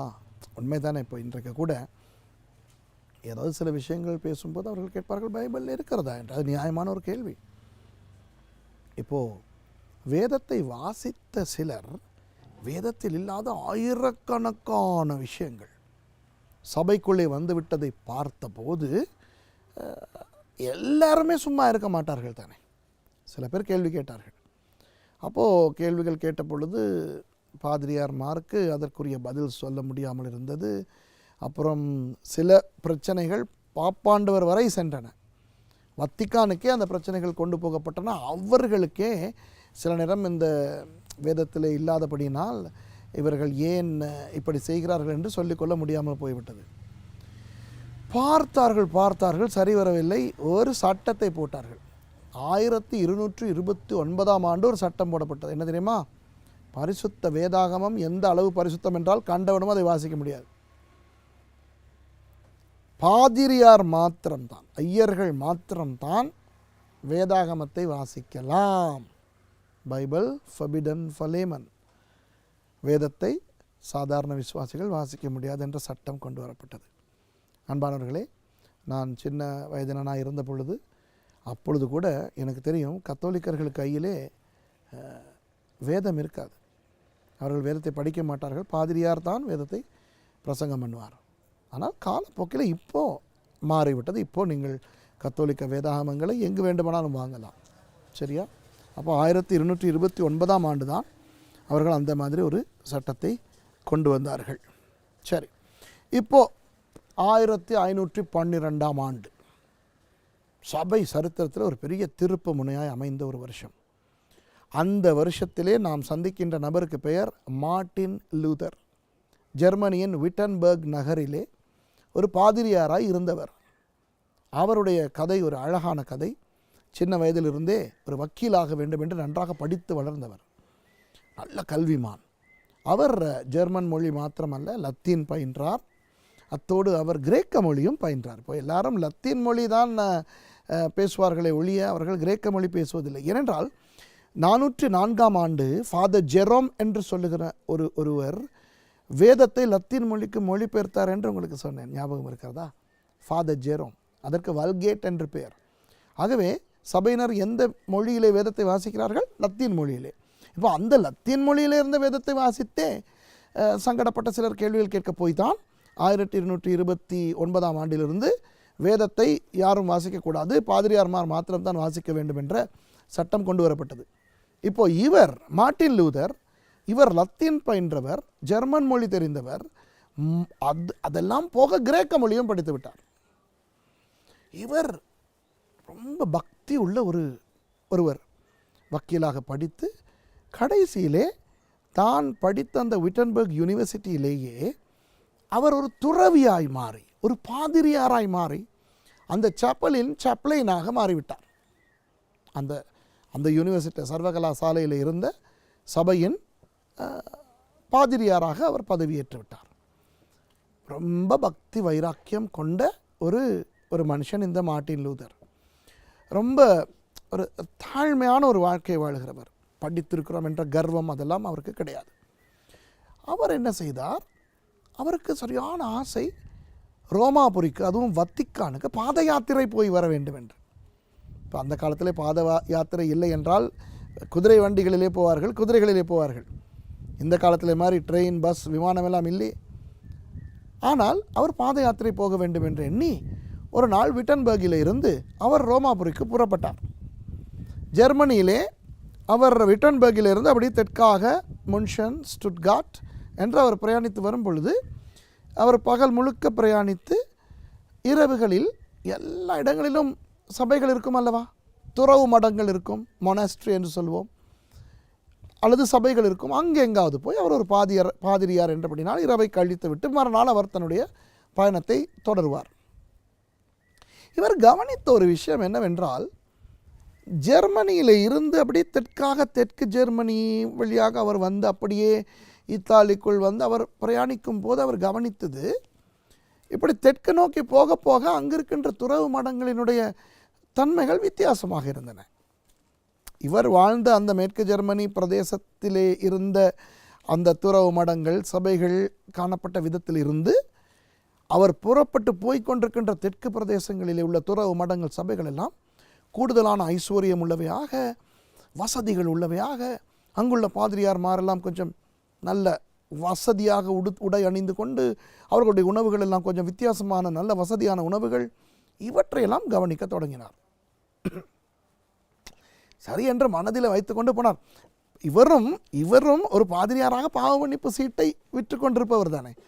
மனதில் வைத்துக் கொள்ளுங்கள், இந்த பாவ மன்னிப்பு சீட்டு என்ற சமாச்சாரத்தை மனதில் வைத்துக் கொள்ளுங்கள். அப்போ இவருக்கு பாவ மன்னிப்பு சீட்டு விற்பது தவறென்றோ அது வேதத்துக்கு புறமானது என்றோ எல்லாம் இவருக்கு படவில்லை. இவர் என்ன செய்கிறார்? அப்படியே இத்தாலிக்குள்ளே நுழைந்து விட்டார். வட இத்தாலி, அப்படியே மிலானோ வந்து அப்படியே அவர் மெதுவாக நடந்து அவர் ரோமாபுரிக்கு போகிறார். அவர் மிலானோ வந்த பொழுது அங்குள்ள சபையை பார்த்து, அந்த கட்டடத்தை பார்த்து மலைத்து போனார். என்னடா இவ்வளவு பிரம்மாண்டமான கட்டடம், சபை, இவ்வளவு வசதியாக அந்த பாதிரியார்கள் தங்குகிறார்களே. இவர் கடைசியிலே வத்திக்கானுக்கு போய்விட்டார். வத்திக்கானுக்கு போனவர் மலைத்து போனார், ஆச்சரியப்பட்டார். பாப்பாண்டவர் இவ்வளவு ஒரு சொகுசு வாழ்க்கை வாழுகிறாரா? இங்கிருக்கின்ற பாதிரியார்கள், இங்கிருக்கின்ற துறவிகள் எல்லாம் இவ்வளவு சொகுசாக வாழுகிறார்களா? இந்த சபைகள் எல்லாம் இவ்வளவு சொகுசா? ஏன் இந்த சொகுசு? எல்லாவற்றையும் விட்டு அல்லவா துறவிகளாய் வந்திருக்கிறோம். இப்போ இங்கே வாழுகின்ற வாழ்க்கையை பார்த்தால் அந்த துறவிகளுடைய உடை மாத்திரம் தான் இருக்கிறதே ஒழிய வாழ்க்கை முறையை பார்த்தால் இவர்கள் எதையும் விட்டதாக தெரியவில்லையே.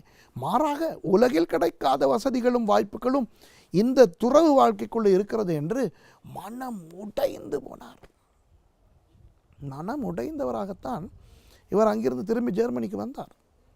அங்கு வைத்துத்தான் இவருக்கு இந்த பணம் எல்லாம் அந்த பாவ மன்னிப்பு சீட்டிலிருந்து வருகிறது. பாவ மன்னிப்பு சீட்டை விற்றுத்தான் அந்த பணத்திலே இவ்வளவு சொகுசாக வாழுகிறார்கள் என்று அவர் அருவருத்து போய்த்தான் திரும்ப ஜெர்மனிக்கு வந்தார். வந்தவர் அறையை பூட்டிக் கொண்டு வேதனைப்பட ஆரம்பித்தார். என்னடா இது, ஏன் இப்படி செய்கிறார்கள் என்று. அப்போதான் அவர் அந்த பிரயாணத்தின் போது போய் வரும் பொழுது ரோமாபுரியிலிருந்து ஒரு கிரேக்க புதிய ஏற்பாட்டை வாங்கி கொண்டு வந்து விட்டார். கிரேக்க பைபிள். அவருக்கு கிரேக்க மொழி தெரியும் அல்லவா. ஒரு வித்தியாசத்துக்காக, மன ஆறுதலுக்காக கிரேக்க மொழியில் வேதம் படிப்போம் என்று சொல்லி கிரேக்க மொழியில் வேதாகமத்தை வாசிக்க ஆரம்பித்தால் அவர் ரோமருக்கு பவுலடியார் எழுதின நிருபத்திலே விசுவாசத்தால் நீதிமான் பிழைப்பான் என்று எழுதியிருக்கின்ற வசனத்தை கண்டவுடன் ஆச்சரியப்பட்டு போனார். இந்த வசனம் லத்தீன் பைபிளிலே இல்லையே, வல்கேட்டிலே இல்லையே. அதோடு ஒப்பிட்டு பார்த்து கடைசியிலே அவர் இந்த உண்மையான கிரேக்க வேதத்தை, புதிய ஏற்பாடு கிரேக்க மொழியில் அளவு எழுதப்பட்டது, உண்மையாக எழுதப்பட்ட கிரேக்க மொழியிலே இருக்கிற வேதாகமத்தையும் தாங்கள் வைத்திருக்கின்ற லத்தீன் மொழி வேதாகமத்தையும் ஒப்பிட்டு பார்த்து 95 பெரிய வித்தியாசங்களை கண்டுபிடித்தார். 95. அவருக்கு வந்த வெறுப்பில் என்ன தெரியுமா செய்தார்?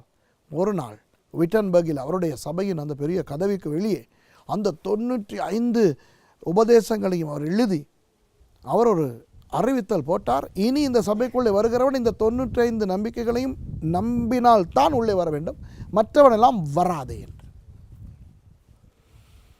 அப்போ சில பேர் வரவில்லை. வந்தவர்கள் கேள்வி கேட்கும் பொழுது இவர் வேதத்தை கற்றுக் கொடுக்க ஆரம்பித்தார்.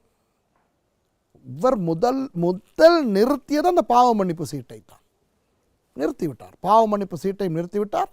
அந்த பாவ மன்னிப்பு சீட்டை விற்று வருகின்ற பணம் ரோமாபுரிக்கு அனுப்புவதும் இப்பொழுது நின்றுவிட்டது.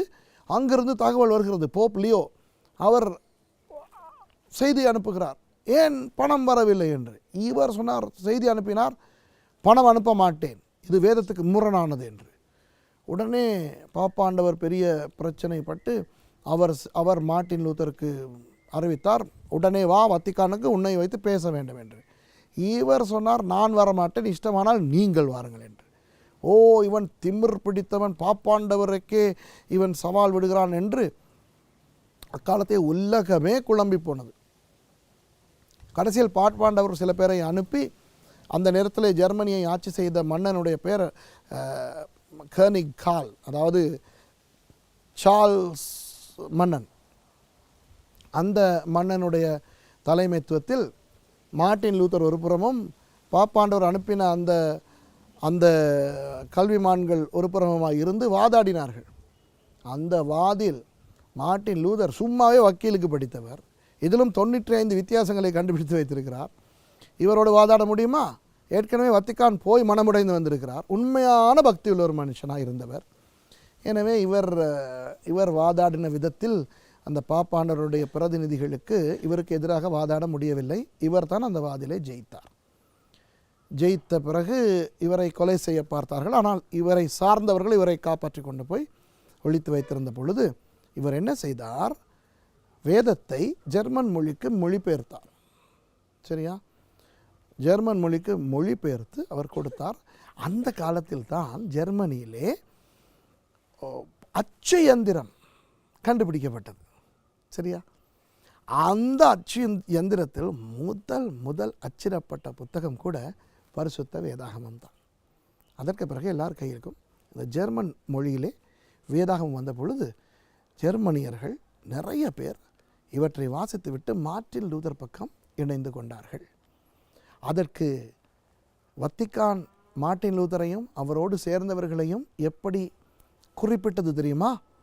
புரட்சிவாதிகள், புரட்சியாளர்கள், சபைக்கு விரோதமாக எழும்பிய புரட்சியாளர்கள். இதை ஆங்கிலத்தில் சொல்வதென்றால் protest செய்தார்கள். they are protesting against the church. protestants. அதனால்தான் இன்றைக்கும் புரொட்டஸ்டன்ட்ஸ் என்று கத்தோலிக்கர் அல்லாதவர்களுக்கு சொல்லப்படுகிறது. இதை தமிழிலே புரட்டஸ்தாந்து என்று சொல்வார்கள். நீங்கள் கத்தோலிக்கரா அல்லது புரட்டஸ்தாந்து மதத்தவரா என்று கேட்பார்களே, இதுதான் அந்த அர்த்தம், புரொட்டெஸ்ட். மார்ட்டின் லூதர் வேதத்தை அறிமுகம் செய்து ஜெர்மன் மொழியிலே ஒவ்வொருவர் கையிலும் அந்த வேதத்தை கொடுத்த அதே காலத்தில் ஆவியானவர் முழு உலகத்திலும் செயல்பட ஆரம்பித்தார். சுவிட்சர்லாந்திலே ஜுவிங்லி என்று சொல்லுகின்ற ஒரு துறவி, அவர் இந்த சபையில் ஏற்பட்டிருக்கின்ற மாற்றங்களை எல்லாம் கவனித்து அவர் வெளியே வந்தார். இங்கிலாந்திலே ஜான் கெல்வின் என்று சொல்லுகிறவர் சபையை விட்டு வெளியே வந்தார். ஸ்காட்லாந்திலே ஜான் நாக்ஸ் என்று சொல்லுகிறவர் வெளியே வந்தார். இப்படி அந்த 16ஆம் நூற்றாண்டில், அதாவது 1512ஆம் ஆண்டுக்கு பிறகு இந்த உலகத்தில் இருந்த கத்தோலிக்க சபை, ஒரு சபையாக இருந்த சபை உடையத் தொடங்கியது. உடைந்து என்ன நடந்தது? இந்த புரோட்டஸ்தாந்து மதம் என்ற ஒன்று வந்துவிட்டது. அதற்கு ஒரு சில வருஷங்களுக்கு பிறகு, குறிப்பாக சொல்லப்போனால் 1546ஆவது ஆண்டு மார்ட்டின் லூதர் வந்து சென்ற சில வருஷங்களில் அவர்கள் 6 மேலதிகமான புத்தகங்களை வேதத்தில் இணைத்தார்கள் கத்தோலிக்கர்கள். அதனால் இன்றைக்கும் கூட கத்தோலிக்க வேதத்திலே 72 புத்தகங்கள் இருக்கும். ஆனால் ஒன்று சொல்லுகிறேன், இதை பார்த்து கொண்டிருக்கின்ற கத்தோலிக்க அன்பர்களுக்கு நான் சொல்லுகிறேன், உங்கள் வேதத்திலே 72 புத்தகங்கள் இருக்கும் பொழுது நீங்கள் நினைக்கலாம் காலாகாலமாக இப்படித்தான் இருக்கிறது என்று. இல்லை அன்பானவர்களே, மார்ட்டின் லூதர் 1512ஆம் ஆண்டு வெளியே வந்தார். 1546ஆம் ஆண்டில் தான் அந்த 6 புத்தகங்களும் சேர்க்கப்பட்டன. ஆகவே மார்ட்டின் லூதர் வந்த காலத்தில் கூட, அதற்கு முன்னே கூட, இயேசுவின் காலத்தில் இருந்து, அதாவது சபை தொடங்கப்பட்ட காலத்தில் இருந்து 1546ஆம் ஆண்டு வரை கத்தோலிக்க வேதம் கூட 66 புத்தகங்களை மாத்திரம்தான் கொண்டிருந்தது. இந்த 1 மக்காபேயர், 2 மக்காபேயர், யூதித், இந்த மாதிரி அந்த 6 புத்தகங்கள் இணைக்கப்பட்டது 1546ஆம் ஆண்டு. அதற்கு ஒரு வருஷத்துக்கு முன்பு 1545ஆம் ஆண்டு என்ன தெரியுமா செய்தது சபை? இப்போ எல்லார் கையிலும் வேதாகமம் வந்து விட்டதல்லவா மார்ட்டின் லூதர் செய்த காரியத்தினால், அவர்கள் பாரம்பரியத்தை வேதத்துக்கு சமமான ஒரு அதிகாரமாக சட்டம் ஆக்கினார்கள். சட்டப்படி கத்தோலிக்க சபை வேதம் மாத்திரமல்ல, பாரம்பரியமும் கூட சட்டப்படியானது என்று அவர்கள் ஒரு சட்டம் போட்டார்கள். ஆகவே 1545ஆம் ஆண்டுக்கு பிறகு இன்று வரை கத்தோலிக்க சபையிலே இது வேதத்திலே இல்லையே, இது வேதத்திலே இல்லையே என்று நீங்கள் சொன்னால் அவர்கள் சொல்லுவார்கள், வேதத்தில் இல்லாவிட்டால் என்ன, இதெல்லாம் பரிசுத்தவான்கள் சொல்லிக் கொடுத்தது, இதெல்லாம் பாரம்பரியமாக வருகிறது என்று சொல்லுவார்கள். ஆனால் அந்த சட்டம் போடப்பட்டது 1545ஆம் ஆண்டு. ஆனால் வேதம் என்ன சொல்லுகிறது? வெளிப்படுத்தின விசேஷத்தில் என்ன சொல்லப்பட்டிருக்கிறது? இந்த வேதத்துக்கு, இந்த தீர்க்கதரிசன புத்தகத்துக்கு எதையும் கூட்டவும் கூடாது, இதிலிருந்து எதையுமே குறைக்கவும் கூடாது என்று. அன்பானவர்களே, மார்ட்டின் லூதர் மூலமாக சபை பிரிந்ததல்லவா? நான் இப்பொழுது இந்த பாடத்தின் இறுதி பகுதிக்கு வந்திருக்கிறேன். நான் உங்களுக்கு என்ன சொல்ல விரும்புகிறேன்? மார்ட்டின் லூதர் ஒரு 95 வித்தியாசங்களை கண்டு அந்த ஏற்கனவே இருந்த சபையை விட்டு அவர் வெளியே வந்தார். நான் சொன்னது போல ஜுவிங்லி சுவிட்சர்லாந்திலே வெளியே வந்தார், ஜான் கால்வின் இங்கிலாந்திலே வெளியே வந்தார், ஜான் நாக்ஸ் ஸ்காட்லாந்திலே வெளியே வந்தார். இவர்கள் எல்லாரும் வெளியே வந்தது புதிய சபை தொடங்குவதற்கு அல்ல. பிற்காலத்திலே மார்ட்டின் லூதர் திருமணம் செய்தார், உண்மைதான். ஆனால் உடனே சபை என்ன சொல்ல ஆரம்பித்தது? ஓஹோ, இவன் திருமணம் செய்வதற்காகத்தான் வெளியே போனான் என்று. இல்லை அன்பானவர்களே, அவர் ஒரு நல்ல பக்தி உள்ளவர், அவர் பக்தி வைராக்கியமான ஒரு துறவியாக இருந்தவர். அவர் வெளியே வந்த பிறகு வேதத்தை வாசிக்கும் பொழுது கண்டார், வேதத்தின்படி ஊழியர்கள் திருமணம் செய்ய வேண்டும் என்று. அப்போது இந்த பாரம்பரிய ரீதியாக வந்து வேதத்துக்கு முரணாய் இருந்தவற்றை இந்த மார்ட்டின் லூதர் இல்லாமலாக்கினார். அன்றிலிருந்து இன்று வரை வேதத்தை வாசித்து இன்றைக்கு கிறிஸ்தவ சபைகள் பெருகி வளர்ந்து அதிகமான வளர்ச்சியை கண்டிருக்கின்றன. ஆனால் நான் உங்களுக்கு இந்த பாடத்தை நிறைவு செய்யும் பொழுது நான் என்ன சொல்ல விரும்புகிறேன் என்றால், காலாகாலமாக இருந்து வந்த சபை தான் கத்தோலிக்க சபை. கத்தோலிக்காஸ் என்ற அந்த பெயரை அது வேண்டுமானால் 313ஆம் ஆண்டுக்கு பிறகு எடுத்திருக்கலாம். இருந்தாலும் அந்த பெயர் வருவதற்கு முன்பதாக கூட அப்போஸ்தலர்களால், அப்போஸ்தலர் 2ஆம் அதிகார பெந்தெகோஸ்தே அனுபவத்தோடு தொடங்கப்பட்ட சபை தான் கத்தோலிக்க சபை.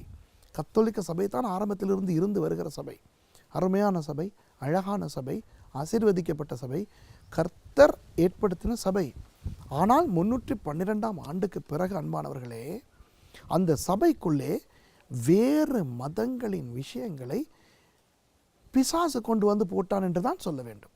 ஒரு நல்ல அழகான ஒன்றுக்கு அழுக்கு வருவதென்றால், அழுக்கு சேர்க்கப்படுவதென்றால் அது ஒரு கெட்டவன் மூலமாக நடக்க வேண்டும். பிசாசு என்ன செய்தான்?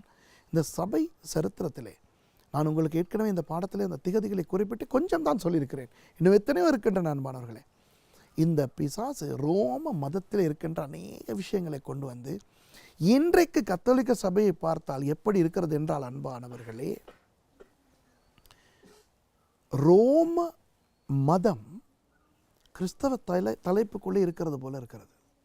இதை பார்க்கிற யாரும் என்னோட கோபித்துக் கொள்ளாதீர்கள். நான் உண்மையாக சொல்லுகிறேன். கத்தோலிக்க சபை, கிறிஸ்தவ சபை, ஆசீர்வதிக்கப்பட்ட சபை, அதுதான் சரியான சபை. ஆனால் அந்த சபைக்குள்ளே ரோம மதத்தினுடைய விஷயங்கள் உள்ளே கொண்டு வந்து போடப்பட்டு இன்றைக்கு அந்த ரோம மதம் கிறிஸ்தவ தலைப்பிலே இயங்கி கொண்டிருக்கிறது. புரிகிறதா அன்பானவர்களே? ஒரு ஒரு போத்தலை எடுத்து அந்த போத்தலுக்குள்ளே ஒரு வித்தியாசமான ஒரு திரவத்தை போட்டு விட்டால் லேபல், அந்த லேபலை பார்க்கும் பொழுது லேபல் என்ன சொல்லுகிறது? சரி சொல்லுவோமே கொக்கா கோலா என்று. கொக்கா கோலா போத்தலை எடுத்து விட்டு அதற்குள்ளே கொண்டிஸ் தூளை கொண்டிஸ் தெரியுமா? இந்த இலங்கையில் எல்லாம் எல்லா இடத்திலும் கிடைக்கும். கொண்டிஸ் தூள் என்பது ஒரு ஒரு ஒரு ஒரு கெமிக்கல், ஒரு ஒரு ஒரு ஒரு கெமிக்கல். இந்த புண்களை எல்லாம் கழுவுவதற்கு பயன்படுத்துவார்கள். சிவப்பாக இருக்கும், ஆனால் அது குடித்தால் விஷம். அது சிவப்பாக இருக்கும். தண்ணீரில் போட்டு அதை கலக்கி விட்டால் சிவப்பாக இருக்கும். அந்த சிவப்பு நிற திரவத்தை கொக்கா கோலா போத்தலில் போட்டு அழகாக மூடி கொடுக்கும் பொழுது லேபலை பார்த்தால் கொக்கா கோலா, உள்ளே இருப்பது கொண்டீஸ். அதுபோல் இன்றைக்கு சபை என்று சொல்லுகின்ற அந்த அந்த கத்தோலிக்கம் அல்லது கிறிஸ்தவம் என்று சொல்லுகின்ற அந்த லேபலுக்கு உள்ளே இருக்கிற திரவம் அன்பானவர்களே, அந்த ரோம மதத்தினுடைய திரவம். இப்போ என்னை போன்றோர் என்ன சொல்லுகிறோம்? கத்தோலிக்க சபை பிழை என்றோ அது சரியில்லை என்றோ சொல்லவில்லை. அவர்கள் கத்தோலிக்கர்கள் அருமையானவர்கள், ரொம்ப பக்தி உள்ளவர்கள். நான் உண்மையாக சொல்லுகிறேன். நான் ஒரு பெந்தகோஸ்தே கிறிஸ்தவன். அநேக பெந்தகோஸ்தே கிறிஸ்தவர்களுக்கு தங்கள் விசுவாசத்தின் மேல் உள்ள அந்த நம்பிக்கையை விட கத்தோலிக்கர்கள் தங்கள் விசுவாசத்துக்கு உண்மையாக இருக்கிறார்கள் என்பதுதான் உண்மை. அந்த உலகத்திலே கிறிஸ்தவர்களுடைய ஜனத்தொகை எடுத்து பார்த்தால் உலகத்திலே அதிகமான கூடுதலாக இருப்பவர்கள் கத்தோலிக்கர்கள் தான். என்ன அருமையாக அவர்கள் தங்களுடைய மதத்தை அவர்கள் கொண்டு போகிறார்கள். ஆனால் பாவம், அவர்களுக்கு ஒரு உண்மை தெரியவில்லை. அந்த உள்ளே இருக்கிற பல விஷயங்கள் ரோம மதத்து விஷயங்கள் என்று தெரியவில்லை. அப்போ என்ன நடக்க வேண்டும்? கத்தோலிக்க சபையை விட்டு பிரிந்து போனவர்கள் புரட்டஸ்தாந்தை உண்டாக்கவில்லை. உண்மையாக இந்த தேவையில்லாத ரோம மதத்து விஷயங்களை களைந்து போட வேண்டும் என்று நினைத்தவர்கள் அதை களைந்து போட முடியாமல் போனபடினால் அவர்கள் தங்களை வெளியே கொண்டு வந்து விட்டார்கள். ஆகவே இந்த இந்த இந்த நிகழ்ச்சியை பார்க்கிற என்னுடைய அன்பான கத்தோலிக்க நண்பர்களே, நான் உங்களுக்கு என்ன சொல்லுகிறேன்? கத்தோலிக்கம் பிள்ளை என்று சொல்லுகிறேனா? கிடையவே கிடையாது. உங்கள் சபை சரியில்லை என்று சொல்லுகிறேனா? கிடையவே கிடையாது. நீங்கள் எல்லாம் நேற்று வந்தவர்கள், நாங்கள் தான் இப்போ பழைய கிறிஸ்தவர்கள் என்று சொல்லுகிறேனா? கிடையவே கிடையாது. முதலிலிருந்து வந்தவர்கள் கத்தோலிக்கர்கள், ஆசீர்வதிக்கப்பட்டவர்கள், சபை சரித்திரத்தில் பெரிய சாதனை படைத்தவர்கள், பெரிய பெரிய ஆட்கள்லாம் வந்து போயிருக்கிறார்கள் கத்தோலிக்க சபையிலே. ஆனால் ஒன்றே ஒன்று, ரோம மதத்து விஷயங்கள் இந்த சரித்திரத்திலே அந்த சபைக்குள்ளே நுழைந்திருக்கிறபடினா அவற்றை களைந்து போட வேண்டும், வேதத்துக்கு திரும்ப வேண்டும். அந்த 1546ஆம் ஆண்டு சேர்க்கப்பட்ட அந்த 6 புத்தகங்களை தவிர மற்ற 66 புத்தகங்கள் இருக்கின்றனவே, ஆதியாகமம் முதல் வெளிப்படுத்தல் வரை, அந்த புத்தகங்களுக்கு திரும்ப வேண்டும். வேதம் என்ன சொல்லுகிறதோ அதை மாத்திரம் பற்றிக்கொள்ள வேண்டும். சடங்காச்சாரம், பாரம்பரியம் எதுவுமே வேண்டாம். இவையெல்லாம் இடையிலே கொண்டு வரப்பட்டவை. பாரம்பரியம் அல்லது சடங்காச்சாரம் சட்ட ரீதியாக்கப்பட்டது 1545ஆம் ஆண்டு. ஆகவே அது நமக்கு தேவையில்லை. ஆண்டவர் ஆரம்பத்திலிருந்து கொடுத்த தேவ வார்த்தைக்கு ஏற்ப வாழ வேண்டும். ஆகவே இந்த நிகழ்ச்சியை பார்த்து கொண்டிருக்கின்ற கிறிஸ்தவர்களும் சரி, கத்தோலிக்கர்களும் சரி, நம்முடைய வாழ்க்கையில் இருக்கின்ற தேவையற்ற விஷயங்களை களைந்து விட்டு வேதமாகிய வசனத்துக்கு திரும்பி வசனத்தின்படியாக வாழ்ந்தோமானால் உண்மையான கிறிஸ்தவ சபையாய் வாழலாம். பெயரில் என்ன இருக்கிறது? பெயரில் என்ன இருக்கிறது? அந்த சபை, இந்த சபை, நான் கிறிஸ்துவின் சபை, நான் சியோன் சபை, நான் கர்மேல் பர்வத சபை, நான் அசெம்பிளி ஆஃப் காட், நான் லைட் ஹவுஸ், நான் கால்வரி. பெயரில் ஒன்றுமில்லை. இயேசு சீக்கிரம் வருகிறார். அவர் வந்து நம்மை எடுத்துக்கொண்டு போகும் பொழுது சபை பெயர் பார்க்க மாட்டார். வசனத்தின்படி, வார்த்தையின்படி வாழுகின்ற கிறிஸ்தவர்களை பார்த்து அவர்களை கொண்டு போவார். ஆகவே நான் கத்தோலிக்கன், நான் பெந்தகோஸ்தே, நான் புரோட்டஸ்தாந்து, நான் சர்ச் ஆஃப் இங்கிலாந்து, நான் லூதரன், நான் அது என்றெல்லாம் சொல்வதை விட்டுவிட்டு வார்த்தைக்கு திரும்பி வார்த்தையின்படி சபையின் தலையாகிய இயேசுவுக்கு அடங்கி எல்லாரும் சந்தோஷமாக வாழ்வோமாக. கர்த்தர் தாமே உங்களை ஆசீர்வதிப்பாராக. வேறொரு நிகழ்ச்சியிலே உங்களை சந்திக்கிறேன்.